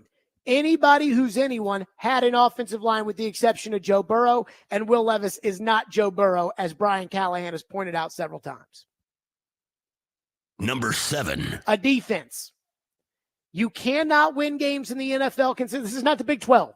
You cannot win games consistently in the NFL 55-45. So you got to have a defense. And it takes pressure off the quarterback when he's got to engineer 2 touchdown drives a game instead of 4. So that's what it takes in order to be successful, in order to make it. You got to have talent. You got to be able to process. You have to have good coaching.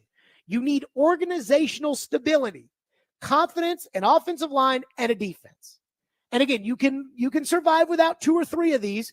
Joe Burrow hasn't had an offensive line, and Tom Brady went to an organization that up until he showed up was not very stable, but you can't do it without all of those. You can't just be born into being a great quarterback.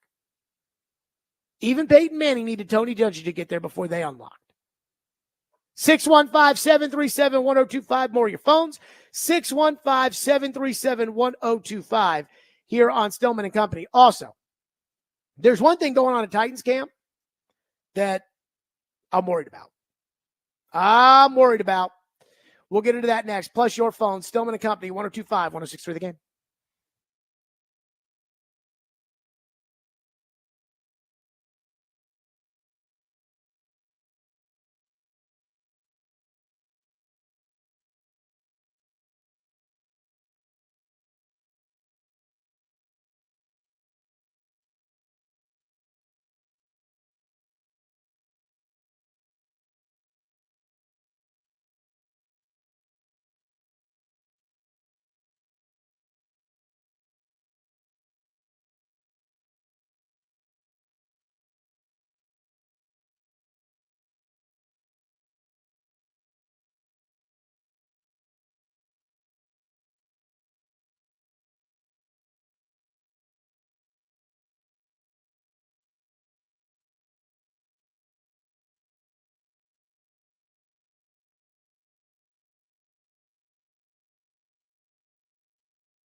What's Ojukwu done to? I mean, he's kind of gone to the radar, but seems to be holding up pretty well out there, getting a lot of significant snaps. What do you guys like about it?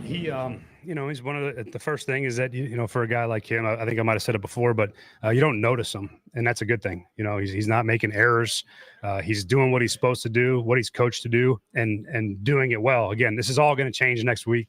We'll really see what it's all about. But as far as the work that he's done and his attention to detail and the techniques and knowing what to do has been really good. He's done a nice job, and he's been physical. He's been locked in the meeting room. So he's made the most of an opportunity, and I'm happy to see it. So if you were to say, Jared, what have you thought about the most after 2 days of training camp practice and what's important or what's not important? I'm not sure I could tell you for sure.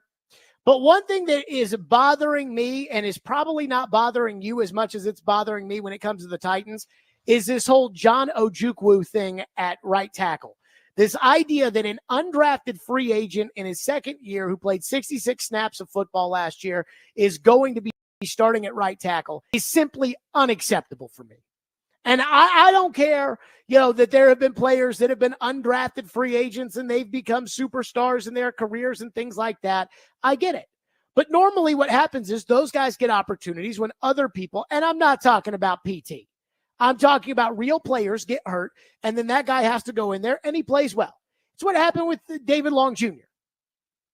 But I am not okay with the Titans at right tackle winging it to the point that John Ojukwu is starting at right tackle. All off season, when I told the right tackle story, Brian Callahan got hired. The next day I sat down with him at the facility, and I told him the right tackle story because I don't want to talk about right tackle anymore. But apparently, this organization cannot get its head out of its ass when it comes to that position, and I don't know why.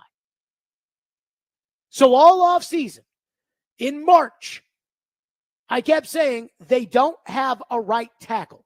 You guys got all giddy. They signed L'Jarius Sneed and Tony Pollard and Chidobe Awuzie and Calvin Ridley, and you're like, look how much better we are, Jared. We might be the most improved team in the league. And I said, they don't have a right tackle. And your response was, it's only March. The draft hasn't even happened yet. Then the draft happened. And the Titans still don't have a left tackle. A right tackle. Then after that, everybody turned their attention to, oh no, it's fine because we've got Nicholas Petit-Frere, a.k.a. PT. We've got PT, Jared. PT will be fine. And then we get to OTAs, and PT's not out there. And well, no, it's okay, Jared. It's only OTAs. Well, it's not OTAs anymore. PT's not out there. You didn't draft the right tackle. You didn't sign a right tackle. Now you are stuck with John Ojukwu at right tackle. And I know Brian Callahan says, well, it's a good thing that you don't notice him, which is my theory on umpires. The best umpires in baseball are the ones you've never heard of, the ones that you know. Angel Hernandez, those guys are notorious because they're horrendous. But I'm not. I like Bill Callahan, and I get it. But no, we're not putting an undrafted free agent right tackle. I'm not doing it. And yet, at the same time, as this continues to go along, I feel like I might be the only person who finds this completely unacceptable. I thought it was unacceptable to run the same Scarbinis out there that they had in the past. Oh, no, Jared, it'll be fine. PT, Radens, Duncan, they'll be fine, Jared. And I'm like, no. No, that's not acceptable. But then they move Radens to guard, who was the best right tackle they had last year. Then PT can't get on the field, which, again, it's always something with PT. It's always something. And so it was the shoulder, it was the gambling, it's the knee, can't get on the field. So he can't get on the field, and now you got OJ at right tackle. Not acceptable. That is a complete and total organizational fail that he's playing right tackle right now. Don't make me tell the right tackle story again. One texter says, you hinted at the possibility of trading for Trent Williams. Is that an actual possibility, or do you think there's no way it'll happen? I think San Francisco knows that they're going to have to do a mini rebuild at the end of this year, that they're going to have to blow some parts of their team up because Brock Purdy is going to go from making $975,000 to at least $56 million a year. And at that point, like, I think they're prepared for Deebo Samuel not to be on their team next year. But I also think they look at their team this year and they're like, put Deebo out there. Trent Williams wants money next year guaranteed because he knows, like Deebo, they could kick him to the curb after this year too, and he wants to lock up some money. And so my gut tells me San Francisco is going to hold their ground. Trent Williams is going to be playing left tackle for them, or he's not going to be playing this year. But if he were to be available, I do think you would be in the mix. In the mix. One texter says, Jared, were the Predators able to get all the pieces together for a championship team in 1 year? Neither will the Titans. Who on the Predators is John Ojukwu? Like, do they have some Scarbini on the top pair? No. They have Roman Yossi and Brady Shea. Do they have some Scarbini on the top line? No. Do they have a Scarbini in goal? No. Do they have a Scarbini on the power play? No. The closest thing they have to a Scarbini is Tommy Novak as the second line center. And Elliott said before the trade deadline, teams want to give up a first round pick for him. Now, I don't know if that's true or not, but that's what Elliott said. Do not compare the two. This is right tackle. And I just said, don't make me tell the story again, but I will. 615-737-1025, Stillman and Company, 1025-1063 The Game. Plus, coming up next, Brian Callahan said something that I cannot wrap my head around. And it involves your quarterback. We'll do that next. Stillman and Company, 1025-1063 The Game.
Stillman and Company, 102.5, 106.3 The Game, streaming live on Twitter, Twitch, YouTube, and Facebook live from the Busy Bee Plumbing, Heating, and Air Conditioning Game Nashville Studios on a Fireball Hot Take Friday. Tua has signed for $1 gazillion. And again, I feel bad. One of my best friends played baseball in college, played in the major leagues for a little bit. He is a huge Dolphins fan. He's from Iowa, and he lives in Iowa, though at some point here, he's probably going to need to move to Charleston, South Carolina.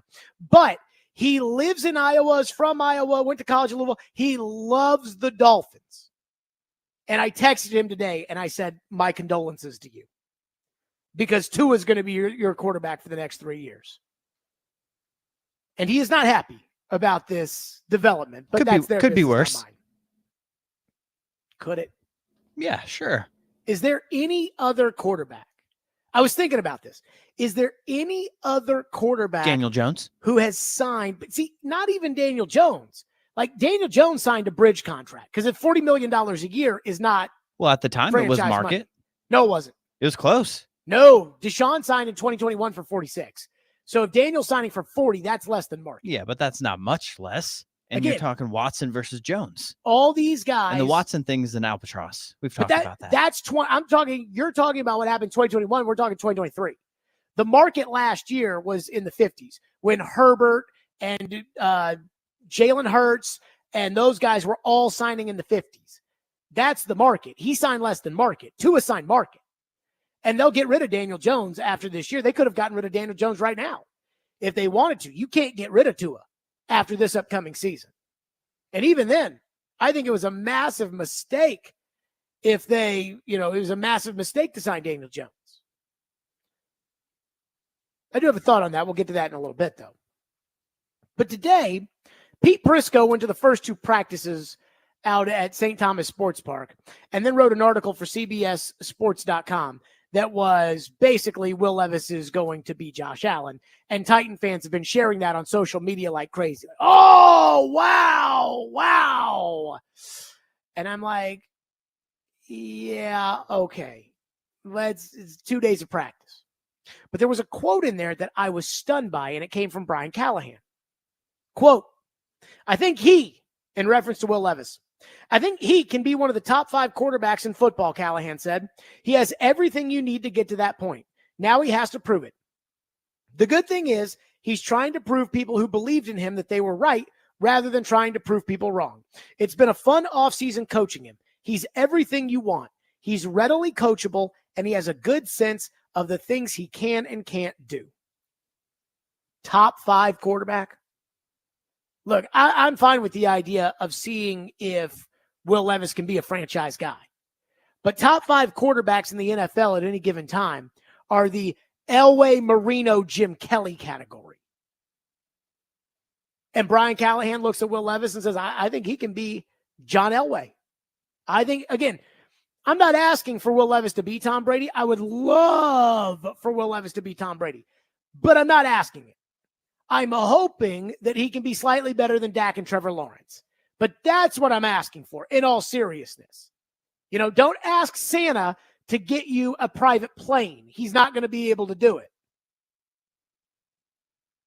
But he's the coach, and he's the guru.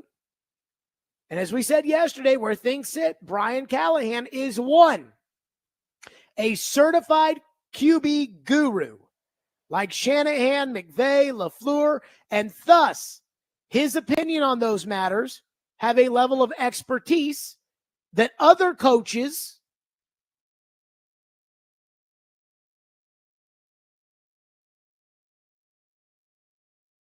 has not lied to us yet that we know of. Like his credibility is not in question, at least not yet. Maybe it'll come. I don't know. Maybe he's a straight shooter. But Brian Callahan has not given us reason to question whether or not he's going to tell us the truth. So I can't just assume that he's going to lie. There's no proof of it. So 1, he's a certified guru. And 2, he hasn't given us any reason to believe that he's not telling the truth. And he says, top 5 quarterback for Will Levis. So that must mean that he actually thinks Levis could be a top 5 quarterback and that he has the credentials for that opinion to carry weight. Top 5? Again, I hope so. My real hope for Levis, again, is that he's Matthew Stafford. And again, Matthew Stafford's good. Matthew Stafford's not a top 5 quarterback. I don't think Matthew Stafford's ever been a top 5 quarterback. He's never been Mahomes or Brady or Manning. So I'm just hoping for Matthew Stafford. Like if I was a Packers fan, I'd be over the moon at what Jordan Love accomplished last year and where he may be headed. But I don't think Jordan Love's ever going to be a top 5 QB. Dak Prescott throws for 4,500 yards a year. He was second in the MVP voting last year. And I don't think Dak Prescott's a top 5 quarterback. So to me, when I see a quote like that from the head coach of the Titans, who is a quarterback guru, who, again, hasn't lied to us yet, I think this is a test of A, Brian Callahan's ability, and B, Brian Callahan's credibility. If we find out next February that Brian Callahan took the job, but he never really liked Will Levis, and that he's got what we call MGS, my guy syndrome, where Levis wasn't my guy, then I will be deeply disappointed. If he turns into Sean Payton got to Denver. Yeah, we're going to try to work with Russell. And the first chance he got, he kicked Russell right out the door. Josh McDaniels did the same thing to Derek Carr. So if that happens with Levis, this time in February, Diana Rossini has an inside scoop as to what went down with the Titans and Will Levis. If that happens and we find out that Brian Callahan never liked Will Levis, then I won't believe another word that man says. But that hasn't happened yet. If Levis turns into Marcus Mariota, then I'll have my doubts as to whether or not Callahan's actually a guru. Again, most of these guys have made their quarterbacks better, from Jared Goff to Jordan Love to Joe Burrow. They've made them better. And so if he takes Levis and Levis ends up stinking, then it will have me question the coach's ability.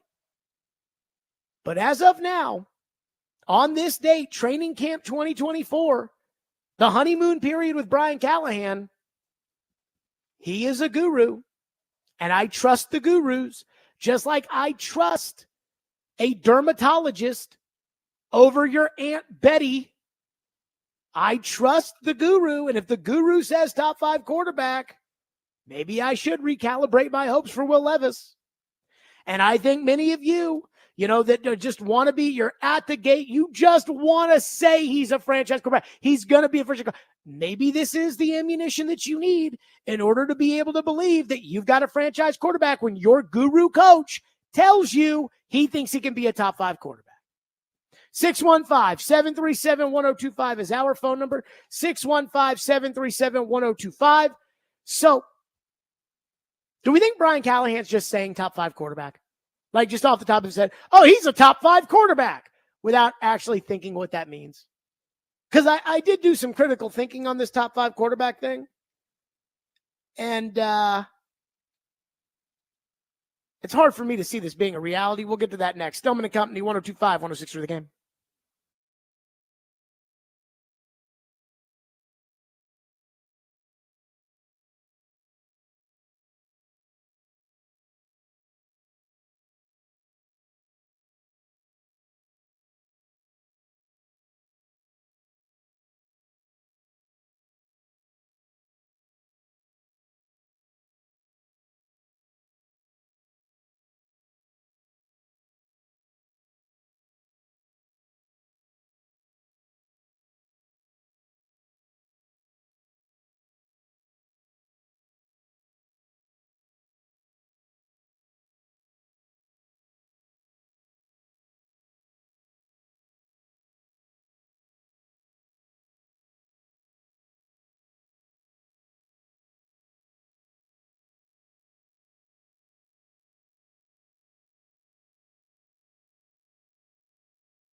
I think Will's doing a great job playing on time. Obviously we're again focused on a little bit more of the timing elements, the shorter passing game. He's been really impressive. I think his hard work this offseason and over the summer has really paid off. He's incredibly confident right now, and he's earned that confidence. And every day that he comes out and plays well, he earns more confidence. And I think that's the fun part about where he's at. He's dialed in. He has studied. You can just tell he's ready for what's ahead. And I think I told him yesterday, if he keeps stacking days like he had yesterday and today, he's gonna play pretty good football. And it's a day by day process, and we don't want to get too far ahead of ourselves. But I've been really pleased with where he's at. That's Brian Callahan talking about Will Levis, and again, he told Pete Prisco at CBS. He said he thinks Will Levis can be a top 5 quarterback in all of football. I'm like, top 5? Again, I hope Will Levis becomes a top quarterback. But, I mean, when I'm talking top quarterback, I'm talking what Justin Herbert is or Jalen Hurts is or, better than Kyler Murray. That's kind of my bar. Can you be better than Kyler Murray? So I actually thought about how hard it would or wouldn't be for Levis to actually be a top 5 quarterback in the NFL. Right now, if Levis were to become a top 5 quarterback in the NFL, in order for Levis to be top 5, he would have to be 5th behind Mahomes, Burrow, Allen, and Lamar. Right? I think that those are the top 5. Ian, is there anybody I'm missing that would be a top 5 ahead of those guys? Holmes, Burrow, Allen, Lamar. No, probably not. Yeah, I mean, Stroud, he's too young. Aaron, he's too old. I think those are unequivocally the 4 best. Yeah, probably so. Yeah. But then by doing that, Levis is ahead of C.J. Stroud, which he's not, Aaron Rodgers, Dak Prescott, Trevor Lawrence, Matthew Stafford, Jordan Love, Jared Goff, and Brock Purdy. And I would not put Levis in front of any of those guys today. So I have a hard time. Okay, all right, so we're talking top 5 quarterback. So for him to get to top 5, okay, that, seems a little difficult in that regard. So, okay, let's talk about 3 years from now. Because he didn't say, I think he can be a top 5 quarterback this year. He said, I think he can be a top 5 quarterback, eventually. So if we were to look at this, eventually, let's go to 3 years from now. Because if you're going to be a superstar, he's going to be a superstar 3 years from now, right? It's not going to be an 8-year from now thing. It's going to be a 3-year from now thing. Mahomes will be 31. Burrow will be 30. Allen will be 31. Lamar will be 30. Stroud will be 25, which Levis is right now. And Caleb Williams will be 25 years old as well. I like Brian Callahan. I think he's a regular dude. I don't think he talks crazy or anything like that. I don't think he's one of the, this is the best meal I've ever had. But top 5 for Levis, for Levis to become a top 5 quarterback, seems a little hard for me to envision. I have a hard time getting to top 5 territory because all the other guys that are in this top 5 discussion, these future Hall of Famers, Mahomes and Allen and Lamar, I mean, these guys aren't going to be 37 years old 3 years from now. They're going to be 31, 30.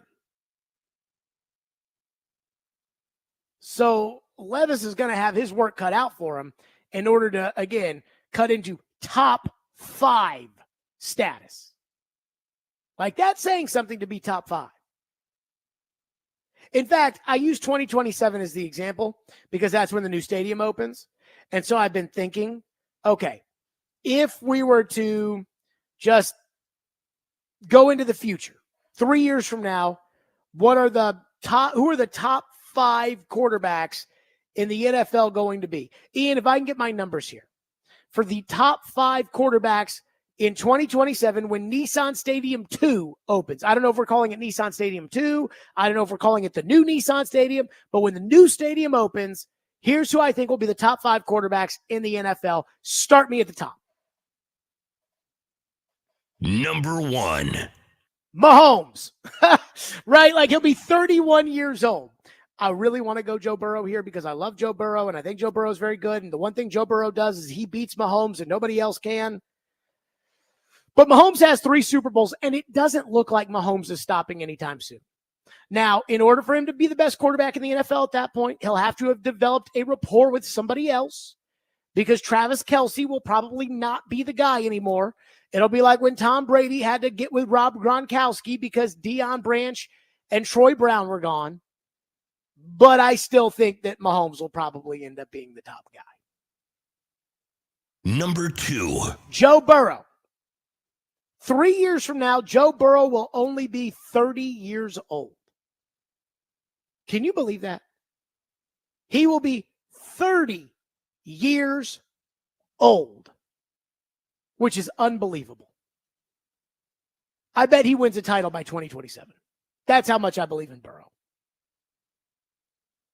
Number 3. CJ Stroud. Now, I was not a fan of Stroud coming out. I wasn't a hater, but I wasn't a fan. But it's hard to argue with what Stroud did as a rookie last year and what the Texans are putting around him and putting Stephon Diggs in there and Bobby Slowick. But he did only beat one playoff team, Tampa Bay, last year in the regular season. And we shall see if there's a sophomore slump. But as of right now, it's hard to go against a guy who at 22 years old dominated the NFL. 3 years from now, he should be a force multiplier. I'll go CJ Stroud, number 3. Number 4. This is the one that might be controversial. I'll go Justin Herbert here. He won't even be 30 by then.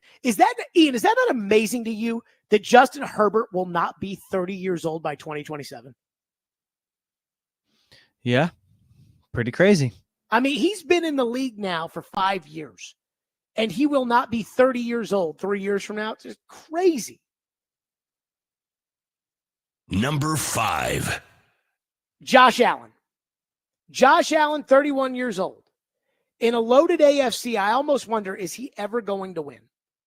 I almost feel like poor Josh Allen, he could be like Phillip Rivers, who spent his prime just withering away in an AFC behind Tom Brady, Peyton Manning, Ben Roethlisberger. There was a year where Phillip Rivers and LaDainian Tomlinson were so good. They were unstoppable. They were 14-2. They were the number 1 seed in the AFC. And Brady and Belichick went into San Diego and beat them. They got to an AFC title game because they beat a very, very, very good Colts team. And then Brady and the Patriots beat him. And I just feel bad for Phillip Rivers because he never won anything, but it was because he was always going up against Manning, Brady, and Ben Roethlisberger. And that might happen to Josh Allen. So I'm going to have Herbert, who will be 29 years old, ahead of Josh Allen, who will be 31, because I just think that Herbert has spent his career marred by stupidity in the organization. And Jim Harbaugh is a lot of things. He's not stupid. And the talent I believe Herbert has is off the charts just with those guys. So I know Brian Callahan is saying top 5 quarterback for Will Levis, that he thinks Will Levis can be a top 5 quarterback 3 years from now. Mahomes, Burrow, Stroud, Herbert, Allen. And that's without putting Lamar Jackson in there. I took Lamar out because Lamar's game, nobody wants to admit this, Lamar's game is predicated by his legs. His legs are as important as his arm, and his legs at 30 years old will not be the same. So Lamar's out. Caleb Williams out because I think he is freaking weird. I think he's got his head up his ass. I think he's got all the talent to be a great quarterback. I think he's full of baloney. I just don't think it'll work. And no Shedeur Sanders either because I don't want any part of Deion. So that's my top 5 3 years from now. And maybe Levis finds a way to crack it. 615-737-1025. A lot of people want to weigh in. 615-737-1025. So we will. Coming up next, Tua signed for all that money. All that money. And there are others who are going to sign. But there is a difference for me and all these other guys. I'll explain. We'll get to that next. And your phone. Stillman & Company. Fireball on Take Friday. 615-737-1025 is the phone number if you want to weigh in. be sure to join 102.5 The Game and Chase McCabe at Bicentennial Park in Nashville tomorrow from 10 to 2 as Subway's 3 dip and slides take over the park. Brave a 37-foot drop through a 22-foot lavish flatbread tunnel landing straight into Baja Chipotle peppercorn ranch and honey mustard sauce. Colored water with a saucy consistency. Thrill-seeking foot-long fans over the age of 18 must act quickly and visit subwaydipandslide.com now to register for a very coveted spot.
What's up, guys? Tua here. Got some breaking news for you guys. Although I never break any news, this is the first time for me. Just wanted to say that I agreed to a contract extension with the Miami Dolphins. Just want to give a big shout out to Mr. Ross. Want to thank Chris Greer, Brandon Chore for working endlessly on this deal. Want to thank Mike McDaniel for believing in me. Want to thank all my other coaches as well. I also want to give a big shout out to my teammates for believing in me, for also supporting me throughout this process. And then I also want to thank the fans as well. Fins up. Tua, $53.1 million a year. Now, Ian, I don't know if you've seen this. Mike Florio is questioning the actual money on that. No, I haven't seen this. So apparently in new money, which we did see that with Jeffrey Simmons when Simmons signed the contract extension, it's really an extension of what he already had and what he was already making. And so it looked like 22 million or 23 million, just with what the report was. But the reality was it was more like 19 million with Simmons. So apparently, according to Florio, Goff and Tua have signed contract extensions that are $47 million a year in real money when factoring in the money he's already got, which is nowhere near the money that Lamar Jackson signed for, which Lamar legitimately signed for 50-something million extra a year. I don't totally understand it, but all this stuff's for Cockta anyways, and the agents are the ones that put it out there, so they always do things to make themselves look good. So I certainly think there's something to that. So here's my theory on Tua. I do not believe that Tua can win the Super Bowl. And I feel very confident in that if you put the best team around Tua, he can't win the Super Bowl. If you put him on the 49ers, and I think the 49ers are the perfect example of this, best left tackle in the NFL, best running back in the NFL, 2 great receivers, second best tight end, great defense with the best pass rusher in the NFL, maybe the best middle linebacker in the NFL, and maybe the best coach. If you put Tua on the 49ers, I don't think they can win the Super Bowl. That's how little I believe in Tua. Now, there are a lot of quarterbacks out there that I don't think are going to win the Super Bowl, but I'm not ready to just slam the book and say they can't do it.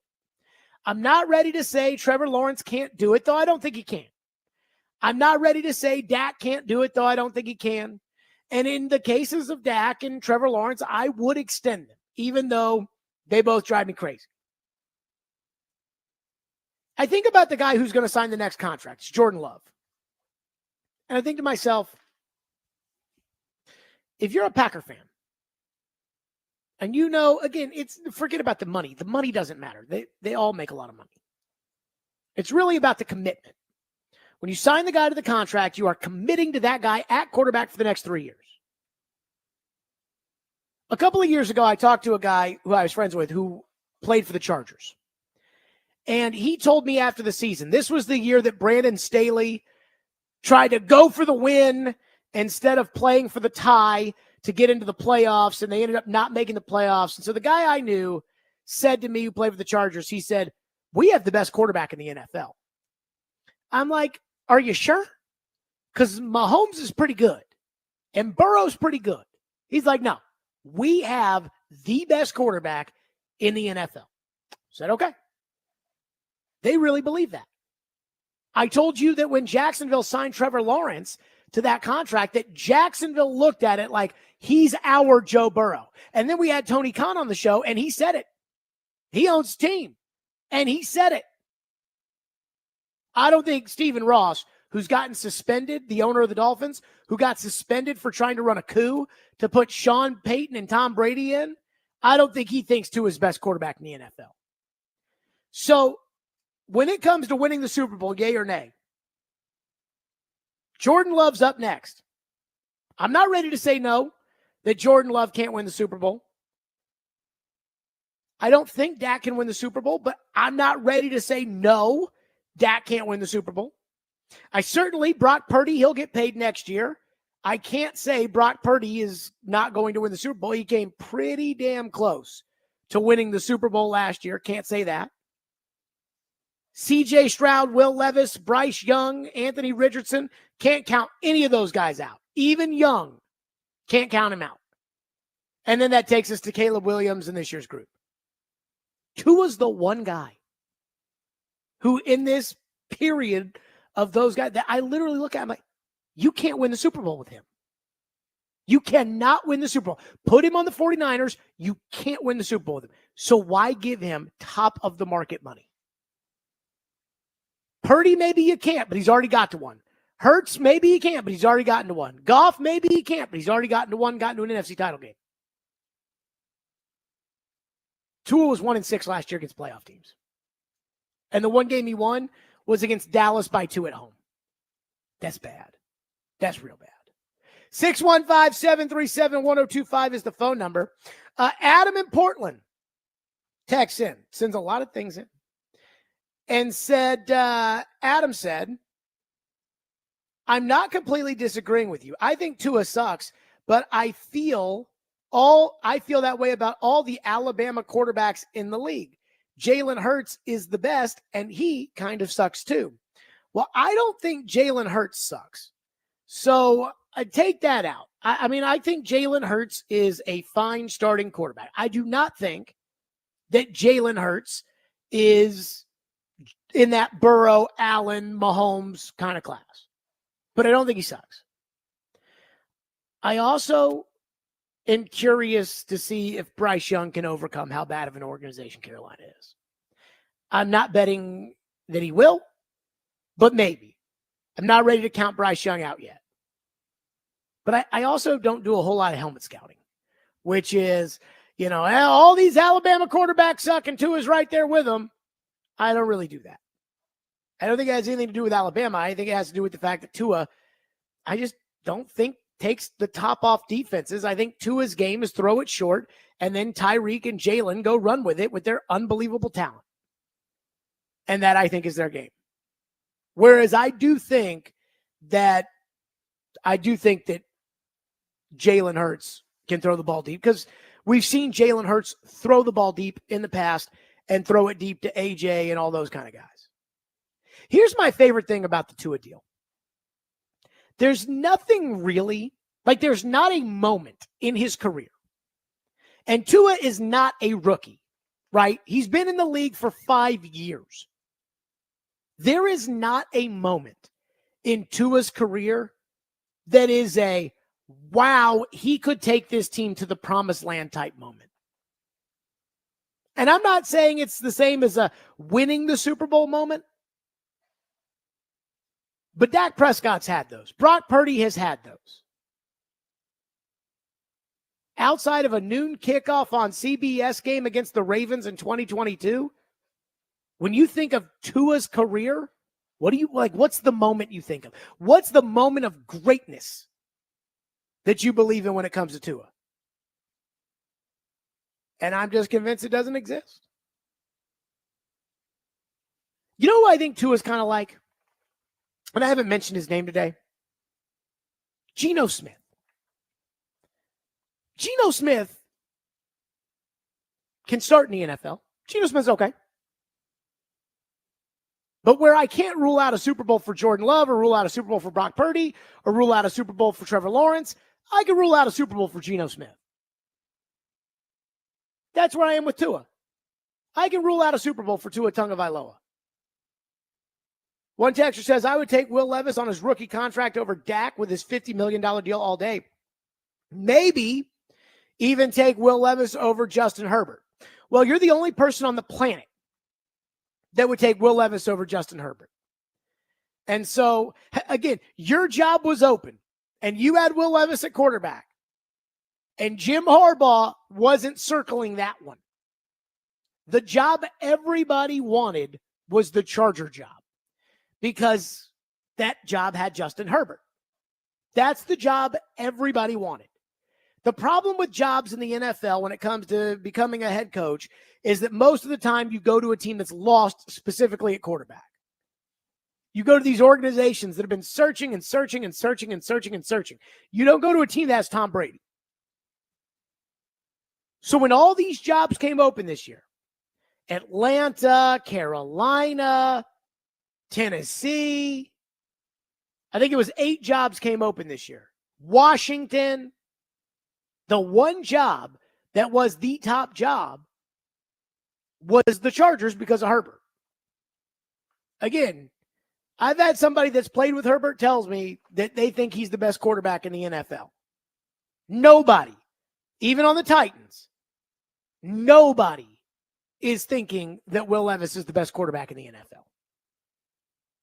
And again, I don't care how much money these guys make. That doesn't matter. 615-737-1025 is our phone number, 615-737-1025 here on our program. Coming up next, the Titans admitted to something. L'Jarius Sneed admitted to something that this spring they weren't very keen on discussing. We'll get to that next. Stillman and Company on a Fireball Hot Take Friday, right here on 102.5, 106.3 The Game. And let me tell all the fine folks out there, nothing, because I've already told you all the things I need to tell you. Stillman and Company, 102.5, 106.3 The Game.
Are you guys going to do it just kind of like a day by day, like how you feel thing, or is it?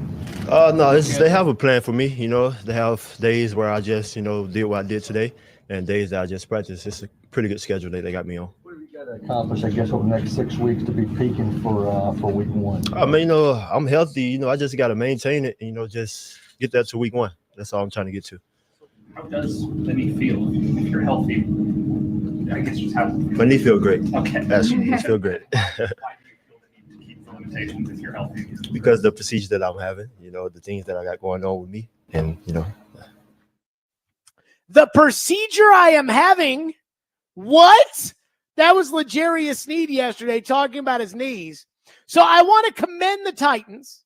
I want to commend L'Jarius Sneed for finally, and I mean finally, admitting that he has a knee injury. If you remember, L'Jarius Sneed was available, and the Chiefs tagged him because they wanted to get something for him without giving him a contract. And the Chiefs said that, we will pay him on the tag, and everybody knew that wasn't true. And so they finally got a third-round pick in the next year's draft from the Titans, which is nothing. And they got that for a player the caliber of L'Jarius Sneed, which is, again, probably a top 4 corner in the NFL. So you get L'Jarius Sneed. And then we talked about the knees. Minnesota reportedly pulled their offer back because the knees were so bad. But the Titans said nothing to see here. Didn't even get a waiver on the $55 million that they guaranteed L'Jarius Sneed for those bad knees. L'Jarius Sneed, if you remember, was asked about his knees on the midday show, and he even said, Titans fans, do not worry about L'Jarius Sneed's knees. L'Jarius Sneed's knees are fine. Ian, I believe that was a direct quote right there. I thought it's pretty close, actually. Yeah, got that one pretty close. Yeah, with L'Jarius Sneed. So he said, "Don't worry about my knees." Anytime I brought up the knees, you hate Rand Carthon. Like, no, I hate signing and drafting injured players like Corey Davis. That's what I hate. You know why? Because dumb guys stay dumb, fat guys stay fat, and injured guys stay injured. So thank you to the Titans and L'Jarius Sneed for finally admitting that he's got knee issues that he has to get managed. I mean, if you wanted to make the trade and then you said, look, we felt like in order to get a player the quality of L'Jarius Sneed's, we had to suck up the $55 million, and we're willing to light it on fire if those knees are really bad, then I'd be okay with it. But they didn't say that. All they said was in March, oh, there's nothing to see here. Nothing wrong with the knees. La, la, la, la, la. He's fine. That's all he said. That's all they said. Now, second day of camp, yeah, he's going to have to take the day off. He's going to have this management program, and we're going to work through his knees. And knock on wood, we hope.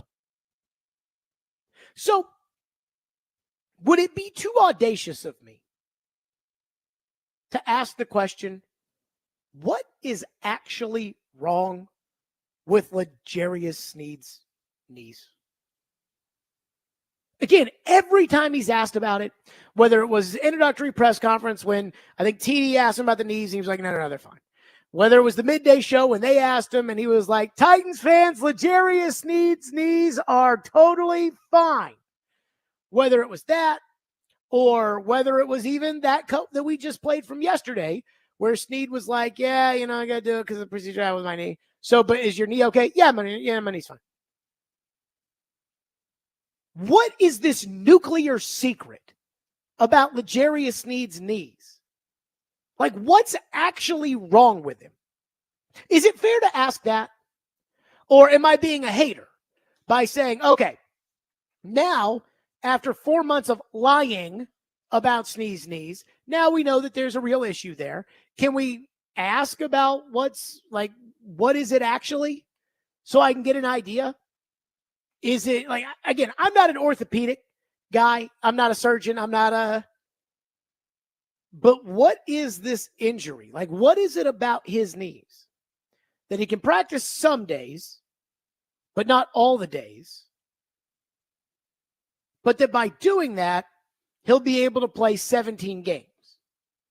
Like, what is wrong with his knees? That it was a problem in last year's training camp for him, but he still played all the games, including the Super Bowl, all the way up to the Super Bowl. And then He's still got knee problems and is going to take off days in July, which I'm fine with. But what is it that he's going to take these days off in July, and that's going to help his knees make him available in November? Like, what is it? Again, I'm not a doctor, and I'm not even trained in any of the related fields of exercise science, physiology. I'm not trained in any of that. So I can't tell you what this is. So somebody out there, please talk to me like I'm stupid. What is up with these knees? And should I be worried or not that this could be a problem down the road, later this year, next year, or the year after that on this contract? Because that's what I really want to know. I thought it was like an arthritic situation, no? So what does what does taking a day off in June do to help him be able to play in November and December? Again, I'm saying talk to me like I'm stupid. I don't know. Maybe just overall wear and tear and soreness. I don't know. It's a good question. I mean, so if he practices in July, you would think it would have some time to, like, calm down before you play game September, whatever it is. Right. Somebody help me understand. And yet, with all of this management, that again is not just a one-year thing. This is a multi-year thing here. He's going to be able to play every single game at 100%. I don't understand. Now, if you told me straight up, and again, what I'm telling you is I don't know. If you told me straight up with L'Jarius Sneed's knees that the deal is like he is in a massive amount of pain, and so they got to shoot those knees up every game, then I guess it would make sense that, hey, like, let's not practice him if we don't have to. If we don't want to have to shoot it up, then we don't want to, let's not. Okay, fine. I get that. But again, I'm not an orthopedic. I don't understand this stuff. So can somebody just, again, tell me? Somebody texted in and said, that's a good question because even the Chiefs never said what the injury is. Perhaps it could be arthritis. Maybe. Again, I'm not an orthopedic guy.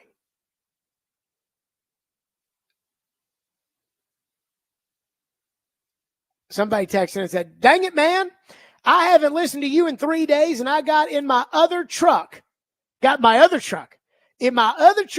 And you're still talking, and it's C with 3 stars next to it about the Titans. I'm thinking this guy doesn't want to write out crap.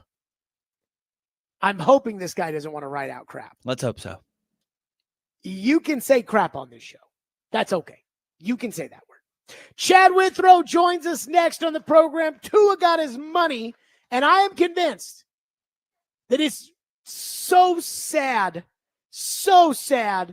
Plus, Pete Prisco, CBS are all over Will Levis, and I think Titan fans are going to go crazy for it. We'll do that next. Stillman and Company, 102.5, 106 for the game.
Stillman and Company, 102.5, 106.3 The Game, streaming live on Twitter, Twitch, YouTube, and Facebook live from the Busy Bee Plumbing, Heating, and Air Conditioning Game Nashville studios on a Fireball Hot Take Friday.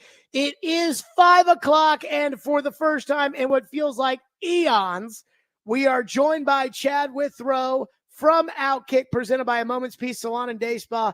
Chad, I can't remember the last time you and I talked, in all seriousness, on the program. It feels like it's been too long. Yeah, when was the last Olympics? That's how long ago it felt. I think it's been a couple of years, it feels like. Welcome back. Thank you. I want to start on the Tua contract, because if I was a Dolphin fan, I'm not a Dolphin fan, so I don't care what they do, but I would be depressed today. Not even about the money. They all get paid. They all make a boatload of money.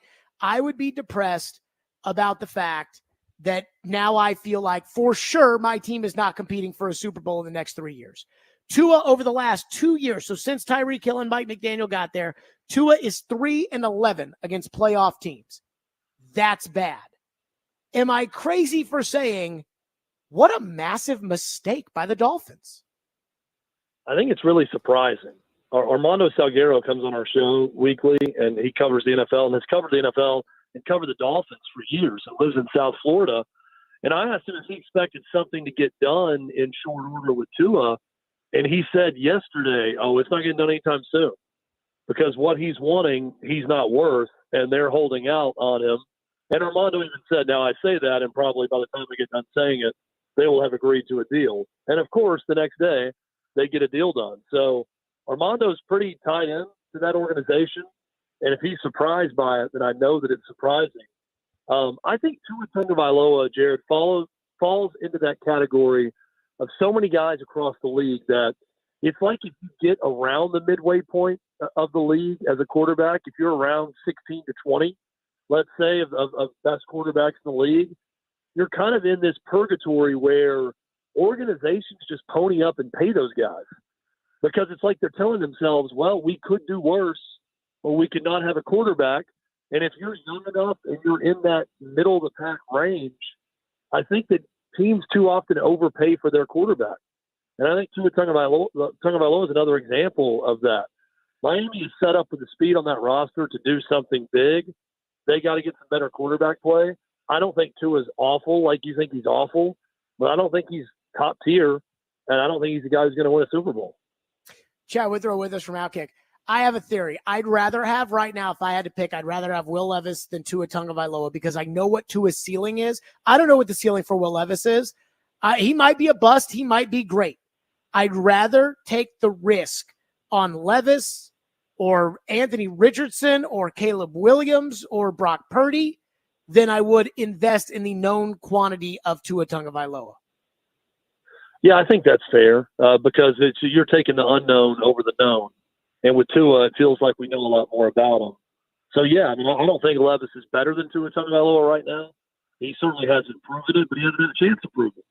So I'm with you on that. I mean, if you're just going with opportunity to prove more because they haven't shown it yet and ceiling, I think you named two good guys right there in the AFC South, and Levis and Anthony Richardson.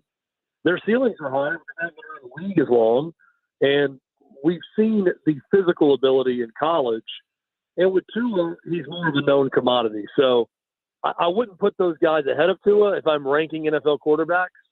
But if I'm an organization, I would rather swing and miss big with two guys that are that young that could end up being Super Bowl quarterbacks, as opposed to settling for someone who's going to, let's face it, probably keep you pretty mediocre across the league.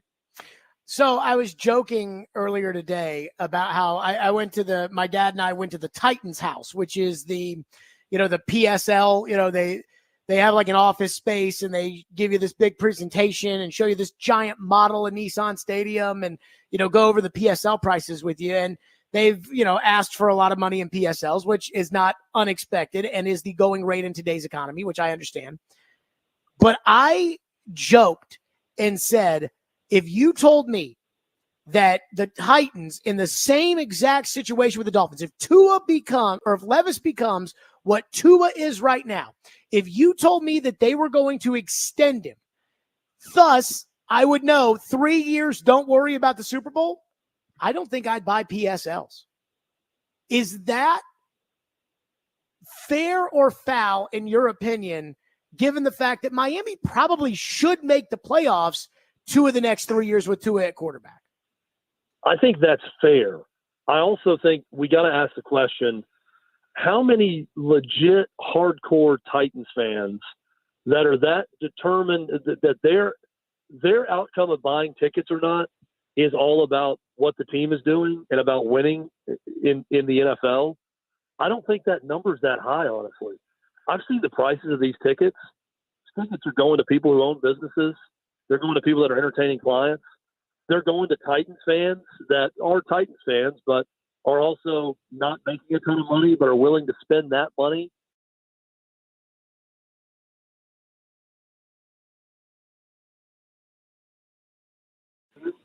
I think the common fan has been completely priced out on Titans games moving forward. And I think that's a shame. So here's where I would disagree with that is what they're selling right now, like the product that they're selling at this point in time, the price is expensive. But that's like a kind of the club VIP, which is supposed to be different than, like the club level that the Titans have now is just kind of like a indoor space. This is supposedly supposed to be more. And the Titans have said, and I don't think you can lie about this in a press release, that 40% of the season tickets, the PSLs, are going to be under $3,500. But I do agree with you that I don't think the people that are looking at the $70,000 PSLs and the $35,000 PSLs, and I don't think they're sitting there saying, well, Levis is the quarterback right now, and if he becomes Dan Marino, I'm going to really want to be there every game. And if he's Blake Bortles, we're going to suck for forever. So no, I agree with you. I don't think those people are doing that. But I'm not convinced this new stadium is pricing everybody out. I think it's going to look. I think the Titans atmosphere has been lacking for a while now too. But I think this is just going to further make the atmosphere watered down and not good. And I don't think there's many good atmospheres in the NFL, quite frankly. It's it's big on television for a reason. It's better on television at times. It does not have a college atmosphere outside of Kansas City or Green Bay or Buffalo. You're not going to find many places that have just tremendous atmospheres. Now, with your thing about the quarterback and success and everything, if Kansas City builds a new stadium, they can charge whatever the heck they want. Sure. And they probably sell it out because Patrick Mahomes is going to be there for a while longer and they're winning Super Bowls. Outside of that, I can't point to a ton of teams where I'd say that, the Texans with Stroud right now, there's some, but if you're just going by success on the field, I don't think that's a big contributing factor for most fans, honestly, in buying tickets. I think they go because they like to go to games or they want to entertain clients or they're a business that has the money to spend big money on PSLs and go to games. So I think you legitimately believe this way, Jared, and I think there are others like you. I just don't think that number is as big as you think. I was shocked by a quote from Brian Callahan in the Pete Prisco article that predicts that Will Levis will be the next Josh Allen. Brian Callahan saying, quote, I think he can be one of the top 5 quarterbacks in football. He has everything you need to get to that point. Do you agree with that? Yeah, I don't. Yeah, yes, I agree with it in that physically he has those things, but there are so many intangibles that go into becoming a top 5 quarterback in the NFL, and we haven't seen enough of the intangibles yet from Will Levis. We've seen so many guys that come through the league. I remember Jeff George having the strongest arm in the history of arms when he came into the league. Jamarcus Russell was this physical freak that was going to take the league by storm. I don't think Will Levis is going to be a bust like Jamarcus Russell, but there are so many things you have to possess that I'm just not sure that he does yet. But also, if you're the coach, by the way, I love the argument you got into with Joe and others about believing the team or not. I don't believe half the things NFL teams tell me. And that's not me saying the Titans are all liars. They just say what benefits them and their team. So if you want Will Levis to bust his butt and become a top 5 quarterback, it's only going to benefit you if you're Brian Callahan to say, I believe in this guy. I believe he's going to be a top 5 quarterback. I believe he's got what it takes to get there. So whether or not he even believes that, I'm not so certain. So I don't believe half the stuff I hear from teams. So here's the thing I would say, though, is Brian Callahan hasn't given me any reason to think that he's not telling the truth. Well, I don't think he's flat out lying. I think that what he's seen on film, he's seen a guy that can become that. But my point is, you're also, if he believed that Will Levis at his ceiling is the 12th best quarterback in the league or middle of the pack, he's not going to say that. He's going to try to get Will Levis to shoot for the stars. So he's going to also, they use the media to give messages to their players. Mm-hmm. And this is partially a message to his quarterback. Chad Withrow with us from Outkick, presented by Moments Peace Salon and Day Spa. Coming up next, the hot seat. Are you ready for the hot seat, Chad? I was born ready. The hot seat is coming up next here on Stillman and Company on a Fireball Hot Take Friday. Let's talk Fireball whiskey, though. I love Fireball whiskey. It goes down so smooth and it tastes so great. There's no better way to kick off the weekend, and this is a big weekend, than to do so with ice-cold Fireball Cinema whiskey. That's right. Ignite the night. The Bitcoin conference is in town, and there's no better way to celebrate that than with Fireball whiskey. Ignite the night. Please do it responsibly and be 21 years or older to enjoy. That's Fireball Cinnamon Whiskey.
Jared, and this is where, like what Paul was saying last week at one point, it's like, I know he's smart.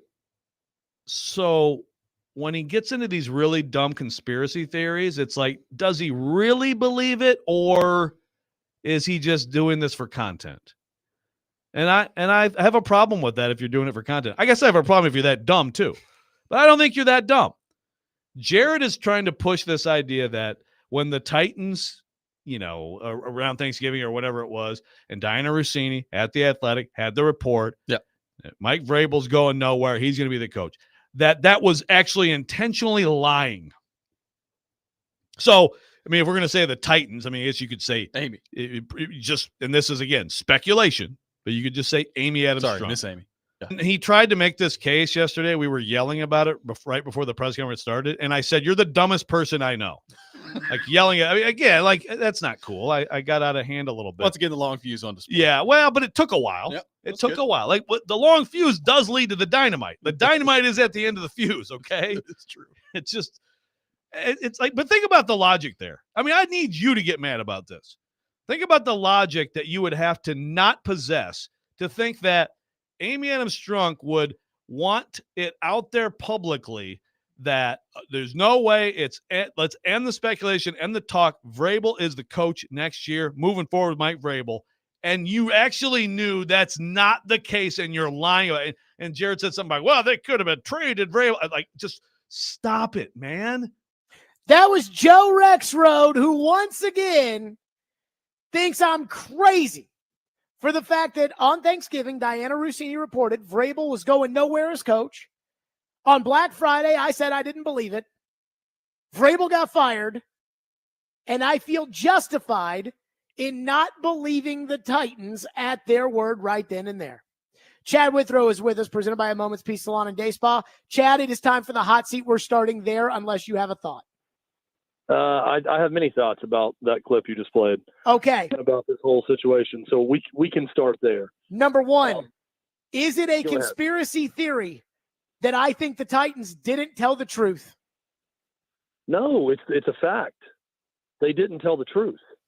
I don't understand intentional lying. It's a lie. I mean, did she or did she not say that, told Diana Rossini, he's our coach, he's going to be our coach moving forward? If she said that and then fires him a month and a half later, she told a lie. Whether she believed that at the time or not, what I think is happening here is that Amy Adams Strunk is overly emotional and makes decisions too often on emotion. And I think that's what's going on with Amy Adams Strunk with some of her decision making. I don't understand his point about intentional lying. The point is she was very adamant in saying one thing, and the team was very adamant in saying one thing, and they allowed a month and a half to completely change their mind. So she lied. She made herself a liar when she fired Mike Vrabel. So this is fact. This is not conspiracy theory. You were right. Pretty much everyone else was wrong. I don't understand how that's difficult to admit, even on this one issue. Even if you're wrong on 100 other issues, they're right on 100 other issues.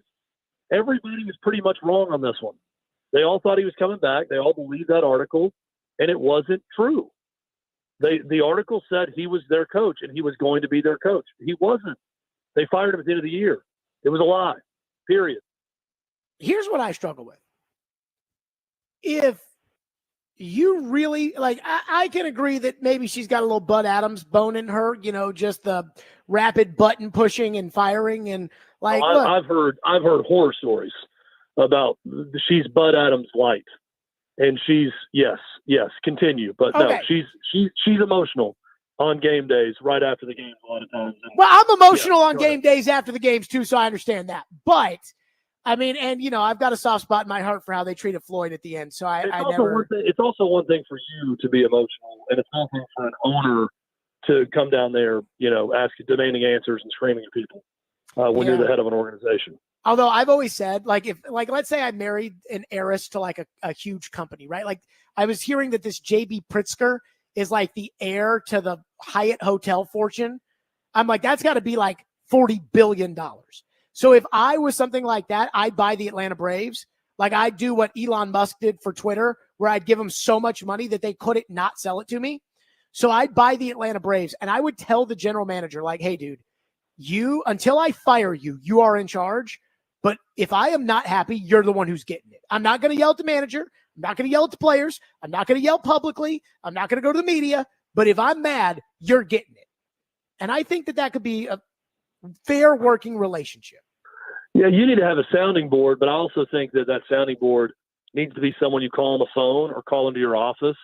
It's not something where you go down around the locker room and start yelling at people in front of other people. That's not good management. That may be fair. Okay, second thing, and telling the truth. The Athletic, again, Joe's favorite publication that is never wrong and never gets lied to. The Athletic reported that the Tennessee Titans turned down a deal that was already agreed to by Rand Carthon and Eric DeCosta, a fourth-round pick that could have become a third in exchange for Derrick Henry. Rand Carthon asked about that this week, completely denies that report, and says that it is not true. Who is telling the truth? I would tend to believe the reporting on this one and not Rand Carthon. Rand Carthon also followed that up. Correct me if I'm wrong, Jared, but I've seen the soundbite. He follows it up by saying, yeah, no deal was in place. No deal was ever in place. That's not true. Yes. Well, that's not what was reported. What was reported was that this was the offer that was turned down. So he's technically right by saying no deal was ever in place because No, I think the report was that there was a deal in place, and then the Titans hierarchy, as is reported in the Athletic, shot it down. Okay, well, now we're getting into semantics. I think the report is true, but the way that Rand Carthon said no deal was in place means that it was still in a state where they could decline it, and that's why they declined it. So, look, I tend to believe the reporting on this one, and Rand Carthon's just trying to wave it off and make it a non-story by saying something at the end of his answer like, there was never a deal in place, and no deal was in place. I'm not sure where that's coming from. I think it's how he said it.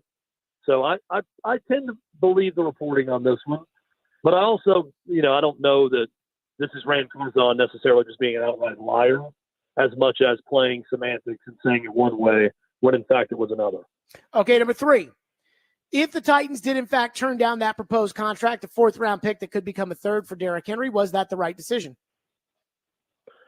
No, because they didn't get anything for Derrick Henry. And I would have preferred they got something for Derrick Henry. I'm kind of with you the more I think about it, Jared. I know you said this, but boy, he would have been a nice safety net for Will Levis. I think in this offense, if the Titans could have kept him and he not went to Baltimore. So, yeah, I think he probably should have accepted the deal. Okay. Number 4.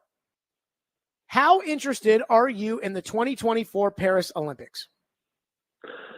I'm very interested. This is the way I tend to go with it. I know it's a 6-hour time difference, so that's a big gap. But when you get into those like 9, 10, 11-hour differences when the games were in Sydney or when the games are in Asia, I just have less interest in them. When you put the games in Europe or North or South America, especially when they come to LA in 2028, I tend to be more interested in the games. So I love the Olympics. I love watching America participate in anything as a country. So, yeah, I'm all for it. I'll be watching it. Now, I do tend to lose interest that second week. That first week when it's women's gymnastics, when it's beach volleyball, when it's swimming, I'm way more into that week. I start to tail off around track and field. When you get to that second week and it's all track and field, I'm not watching as much. But I'll be paying attention to a lot of it. I'm looking forward to watching the opening ceremonies, which, because of the time difference, I know has already happened earlier today, but I'll be watching in prime time tonight. What is your favorite event in the Summer Games? My favorite event is water polo. It's the one time out of every 4 years. I was thinking about this today. The Olympics, there's so many sports that no one cares about, or at least I don't care about until they're in the Olympics. And then I become this quasi-expert in the sport during the Olympics. Mm-hmm. I put water polo on that list. I like the beach volleyball. I love to watch swimming. I will watch women's gymnastics also, not as much as the men's, but I like the women's gymnastics. And I'm interested in Team USA basketball. Whatever they're playing, I'm going to be watching. Okay. The new NCAA football video game has been released. 1, do you play video games? 2, have you played the new NCAA football game? And if you don't play video games, have you gone out of your way to play this video game? I have not played video games since probably 2008. I've been married since 2009. I definitely not played video games since then. I played this game all the time, though. In college and right out of college, I was all about EA Sports College Football. I have played the game. We actually played it in studio and filmed it. I was Tennessee and Hutton was Colorado in Neyland Stadium. I won by stuffing a 2-point conversion attempt at the buzzer after Hutton scored to make it 21-20. So it was a competitive game. It's fun. Graphics are cool. You know, seeing the actual players is neat. Am I going to go spend $500 on PlayStation 5 to play it? No, I'm not going to. But if you or anyone else, Jared, has the game, I will gladly play it with you. So I don't have the consoles or play the games or anything like that anymore. I used to all the time when I was a kid. And I played video games for about a 2-month period, 3-month period during the COVID shutdown when there were no sports. But other than that, I have not played video games, do not play video games. I would play, like, I see the clips for this. I want to play the game, but I don't want to buy a console. And there's no option to play the game without buying a console, so I will not be playing the game. I also, when you play the game, and I'm curious your thoughts after you get a chance to play it, when you play it once, and I'm immediately drawn back into the world I was in, like in college when me and my 4 buddies in the apartment would each pick a different team and have a dynasty. I remember I had UNLV, another person had Tulane, and then Air Force. You can see how you get hooked immediately. So I think productivity is going to go way down. If I were to have that game, I'd be trying to play that game way too much and not doing other things I should be doing. So that to me would be a problem because it can be very addictive. Playing that one time had me wanting to play more. I see the videos of this game like on YouTube and things or Twitter or whatever. And I remember when I used to play video games when I was a kid, and I had Madden 2002 for the PlayStation 3. And my dad was like, this looks like real life. And I was like, no. I see these clips. This stuff looks like real life now. Yeah, it's incredible, the movements, too, of the players when you're playing and how sensitive it is to the speed burst and everything else. Like, it's pretty true to form. Again, I think the graphics look incredible. It's a little bit too busy for its own good at times. I think too many options in a sports game can be bad, and you have too many options of how to control the game in this one. But other than all that, I mean, I fell right back into it, and you play about a half of it, you can get back into it with your muscle memory, your fingers start going to the right places, and suddenly you're a player again. It was a lot of fun. If I had one, I wouldn't get anything done. Paul Feinbaum has become a lightning rod as Big Ten Media Days roll along, taking cracks at Lincoln Riley at USC, Ryan Day at Ohio State, and most recently James Franklin and Matt Rule at Nebraska. My question for you, though, surrounds James Franklin. Paul Feinbaum says James Franklin has not done enough at Penn State. Is he right? I think he's right. I think he's done okay at Penn State based on their standards. But, I mean, if you haven't played for a national championship or won a Big Ten championship, that's the goal at Penn State, is to eventually get there. So until he does that, he has not done enough. I think this year is huge for James Franklin. They need to make the playoff. I think they're picked third by the media in the Big Ten. 12-team playoff. They've got a pretty favorable schedule. They get Ohio State at home. They need to go 10-2 at worst and play in that 12-team playoff. I think that's going to get everyone very confident up in Happy Valley back in James Franklin. If not, he's going to start facing a lot of tough questions. So I think it's kind of playoff, not playoff or bust, not playoff or get fired. But if they don't reach the playoffs this year, I think that fan base is going to start to lose faith in James Franklin. Last one for you. Tua just signed his massive deal today at $53.1 million a year. Who is the one quarterback out there that you would pay a fortune to that already hasn't been paid yet and would not feel bad about it? That's a great question. That's not been paid a fortune yet. Right. So we're talking like Jordan Love, Brock Purdy, like the young guys. Yeah, C.J. Stroud is on that list, and he just had 1 year. I don't think there's anyone else. But I am way, way more conservative than these NFL teams when it comes to quarterbacks. I would not want to spend top dollar on a guy that I think is 12th best in the league. I mean, where does Jordan Love rank among NFL quarterbacks?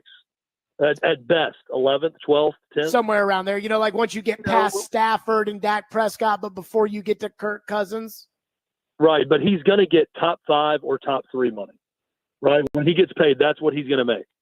And I'm uncomfortable doing that because I feel like you can always go take a chance and go find someone else on the cheap. The Texans are set up great right now with C.J. Stroud on a rookie contract, and the money and the flexibility they have because they're not paying the quarterback top dollar. The Titans are set up well right now with Will Levis, same situation. If he can stay healthy and deliver on his promise, then some of the Titans are in a good spot too. So I would not be in a hurry to overpay some of these quarterbacks. Jordan Love's one of them. I haven't seen enough from Jordan Love yet. He looked good in the small amount of time he's played, but I need to see more before I pay him like a top 3 guy. Chad Withrow, that is the hot seat. Chad Withrow, presented by Moments Peace Salon and Day Spa. Chad, great stuff. We'll talk next week. Have a great weekend. Good talking to you again, and let's go U.S. water polo. There you go, U.S. water polo. That is, by the way, watching that sport during the Olympics, and the only time I ever watch it is during the Olympics, has to be one of the hardest sports to actually play. Coming up next, Ryan Tannehill has exited the witness protection program.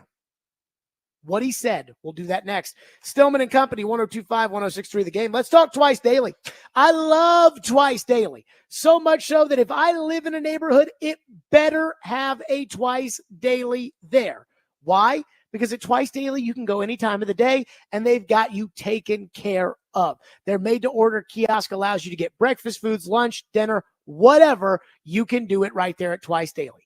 And be sure to grab coffee in the morning. Be sure to grab drinks in the evening. And, of course, you can always fill up whatever soft drink you want right there with the massive fountains that they have at Twice Daily. They really have everything there. And their snacks are the real deal, made to order. You can get a huge warm pretzel and dip, a 3-piece chicken tender snack, or spicy boneless wings. Plus, they have way more. You want to go to that kiosk and just go through it and see all the different stuff they have, or download the app and you can see for yourself. All fresh, tasty, and priced just right for your budget. That's Twice Daily. If you're looking for convenience, Twice Daily really has you covered. Twice Daily. That's Twice Daily.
last year, the Titans draft Will Levis, and then Will Levis comes to the building, and it appears that he is the guy that Tennessee wants to be the future. What is that dynamic like when you're the starting quarterback and a team drafts a player that you know that they want to see out there eventually? Yeah, I mean, I'm not going to say it's a fun place to be. Obviously, a lot of people have been through it. It's nothing new. It's part of the business. And we had a good relationship, right? There was nothing, no animosity or anything, right? I didn't have hard feelings against Will. He's trying to chase his dream just like, I was coming out of college too, right? So there was no hard feelings there. And, tried to help him out along the way, just like, I did with Malik, a couple of years prior to that, So no hard feelings. Obviously, it's a weird feeling a little bit because the underlying theme of what's trying to happen, and at the same time, like you're doing your best to go out and win football games and make that happen down the road and not right now. Obviously, we weren't winning a lot of games, so then I got injured, right, which made it happen sooner rather than later. But we'll see what things happen. He's a very talented guy. He's big, he's physical. He's got a great arm and did some great things, when he got in there last year. So yeah, we'll see. We'll see what happens, and I wish him nothing but the best. There you go, Ryan Tannehill exiting witness protection on Diana Rossini's podcast, and he right there again, just typical Ryan Tannehill, right? Nothing controversial. Yeah, it's kind of tough, but, I have all the respect in the world for Will. He's a great guy. He's chasing his dream the way I was chasing mine. He did some good things, but I knew I wasn't going to, okay, whatever. So he did this entire interview and said absolutely nothing, right? For instance, he was asked about the fact that he's not on a team right now and was asked, what's the deal with you not being on the team? Honestly, it feels good. It's pretty good. It's a weird feeling, right? It's a weird feeling just because I've done it for so long and loved every step of the way. But my son's birthday is tomorrow. I'm gonna get to celebrate my son's birthday fully and not be in training camp. So I'm really excited for that. Just spending a lot of quality family time together. But yeah, it's a weird feeling. I'm staying in shape and staying ready if the right thing pops up and comes available. But also at the same time, just really enjoying where I'm at and the time with the family. Okay, so if the right thing comes up, great. If not, I'm with the family. I'm like, he said it was a weird feeling, which I would follow up by saying, weird is not a feeling. Are you angry? Are you depressed? Are you sad? Are you happy that you have the free time, the time with your family? Are you content? Like, what's the real feeling? And then secondly, he was asked, would he be a backup? Here's what he said. Would you want to be a backup? Like, explain the right opportunity. Do you want to pull a Flacco? You want comeback player of the year? You should have, like one of those things like that. Or are you like officially retired? Like, where's your head at right now? I mean, right now, I think it's going to depend on situation, right? It's not at this point, I've been blessed to play 12 years and be where I'm at. So I'm not just going to continue to add years, right? I want to be in a situation that I feel really good about. And I don't know, I'm not ruling anything out, but it's going to have to be the right situation for me and my family, right? So there's just more to consider at this point than just adding a year, 2, 3 to do it. So just trying to weigh all those options, right? When the situation occurs, nothing really felt right, through free agency. And through that, I had a lot of peace with it that nothing outstanding jumped up. And so just said, hey, I'll take a step back. And if something comes up on down the road, whether that's training camp, maybe a guy goes down on a team and gives me a call, you never know what's going to happen. Right. So just keeping the options open, but at the same time, not, waiting on pins and needles for that call. Right. I'm enjoying where I'm at, enjoying where my feet are at, where my family life is. And, if something comes up, then fantastic. I'll jump wholeheartedly into it, but at the same time, not purely just waiting on that. Okay. So he talked a lot and he said a little. And as I listened to that, I thought to myself, one of the problems Ryan Tannehill might have, and this might be why he doesn't have a job and why the situations, quote unquote, didn't feel right. Ryan Tannehill's too afraid to rock the boat. He's too afraid to stand up for himself. Like, have some conviction. I put myself in Ryan Tannehill's shoes. Now, he screwed the Titans by throwing the 3 interceptions in the Bengals game, and I get that, but they screwed him. Todd Downing, the A.J. Brown trade, Aaron Brewer, Andre Dillard, Nicholas Pete Frere, a.k.a. PT. They screwed him. I mean, if they didn't sign DeAndre Hopkins at the end of the offseason last year, he'd had nobody to throw to. They screwed him and Derrick Henry. They did. But he never says that. He never says, like, hey, guys, I can still play. I had a 35 QBR last year because my team sucked. He won't say that. And when you give those half in, half out answers, I don't want to rock the boat, I don't want to piss anybody off. When you give those answers, nobody, like, I don't even know about you guys listening to those cuts, but it's like in one ear, out the other. I'm not even sure I really cared what he said. I understand.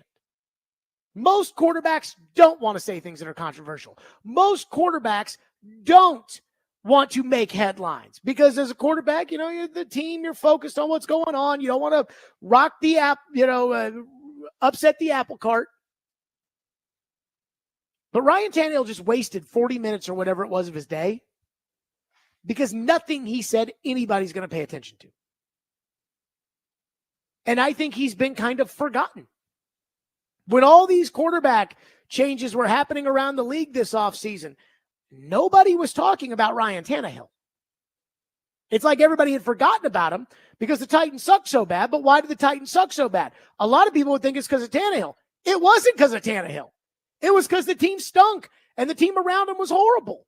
Tannehill had a 35 QBR. Will Levis had a 33 QBR. And a lot of people around here think Will Levis is the future.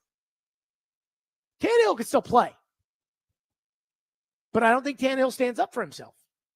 I don't think Tannehill sends a message to the rest of the league that, guys, I wasn't the problem in Tennessee. Because he doesn't want to upset the apple cart. And the old saying is, a closed mouth never gets fed. I felt like, again, I was just a fan at the time, wasn't in the media, did not know him personally. But I felt like looking back on the early era of the Titans, Floyd lost a lot by not standing up for himself, by not being like, I'm the one who drafted Steve McNair, Eddie George, and Javon Curse. Jeff Fisher take credit for anything anybody be willing to give him. And at the end of the day in the power struggle, public perception matters because the owner listens. Sometimes I understand. These guys like Floyd, guys like Tannehill, they don't want to talk about themselves. They don't want to throw anybody into the bus. But at some point, you got to stand up for yourself. Dylan and Antioch up next here on the program. Thank you for waiting. What's up, Dylan? Hey, thanks for squeezing me in real quick. I could not agree more about the Hopkins thing. It's a no-brainer. You got to re-sign him. Him and Levis have great chemistry. And this whole notion that if you re-sign him, it's going to be taking reps away from young receivers is so dumb. What young receivers, first off? And when the Titans do get young receivers, it's only going to help working with a future Hall of Famer like D-Hop. So I think that's ridiculous. But anyway, also quick, is it Chidobe Awuzie or Awuzie? Can people get on the same page about that? I think it's technically Awuzie, but they've been saying Awuzie for years. And honestly, I just, so we run the Cowboy games. Dylan, thank you for your call. We run the Cowboy games, Compass Media Networks every week. We won't run a game at noon because the big game of the week is usually the Cowboy game. And we usually run that, in the afternoon right here on 102.5. And the guy who calls the games has it's like he was born to be a radio play-by-play announcer. Like they should stick him on a video game, and I can just hear him in my head. And he's taken down to the 34-yard line by Chidobe Awuzie. I'm like, okay. But I actually think it's Awuzie. I think on the POP, or not POP, I always say that, the official Titans podcast, he said it was Chidobe Awuzie. Yeah, I think it's Awuzie. Yeah. Chidobe, that's why they call him Cheeto for short. And then I think it is Awuzie. Yeah. Yeah, because when he was asked at his press conference, he was like, just call me Cheeto. And I'm like, I'm not doing that. I do not call the players by their nicknames. 615-737-1025, Stillman and Company, 102.5, 106 for the game.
Stillman and Company, the Olympics come every 4 years, and every 4 years I watch. But because it's during training camp and, my mind's kind of somewhere else, here's what I will say about the Olympics. Our country has become so polarized over the last handful of years. I mean, I'm going to tell you right now, I may not go to Titans practice at Nissan Stadium tomorrow because Donald Trump is speaking at the Bitcoin conference. And it has nothing to do with whether or not I like Donald Trump or whether or not I like the Bitcoin conference, but it has everything to do with how bad traffic is going to be when the Secret Service basically blocks off the entire corridor downtown, and I just don't feel like dealing with it. So I may not go to practice tomorrow simply because of that. But if I say something like that, somebody will say, but you said it's like, no, I just don't want to sit in the car all day tomorrow. That's kind of part of the reason, more likely why, as far as that's concerned. But I hear a lot of times, because sometimes the athletes are outspoken about their own beliefs, I hear, well, that's unpatriotic. The women's soccer team, I think, has been circled. The men's basketball team has been circled. Steph Curry and Steve Kerr endorsed Kamala Harris the other day. I wouldn't have done that because if I were there to coach, I would not be in the capacity of endorsing presidential candidates. But again, it's a free country. They can do whatever they want. The one thing I always tell people is the only thing that is not patriotic when it comes to the Olympics is rooting against America. We all have our differences.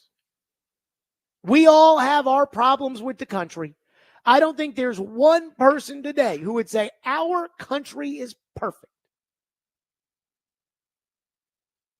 But I do think most of us do love the country, regardless of what our views say one way or another. And it's only going to get worse between now and the election. It's gonna get bad. You all know that. Log off of Facebook. Don't worry about what anybody else has to say. But I'm still rooting for America. I don't really like LeBron James. It has nothing to do with politics. It has everything to do with the way that he runs himself and comports himself and represents the game. But he's wearing a USA jersey, so I'll be rooting for him.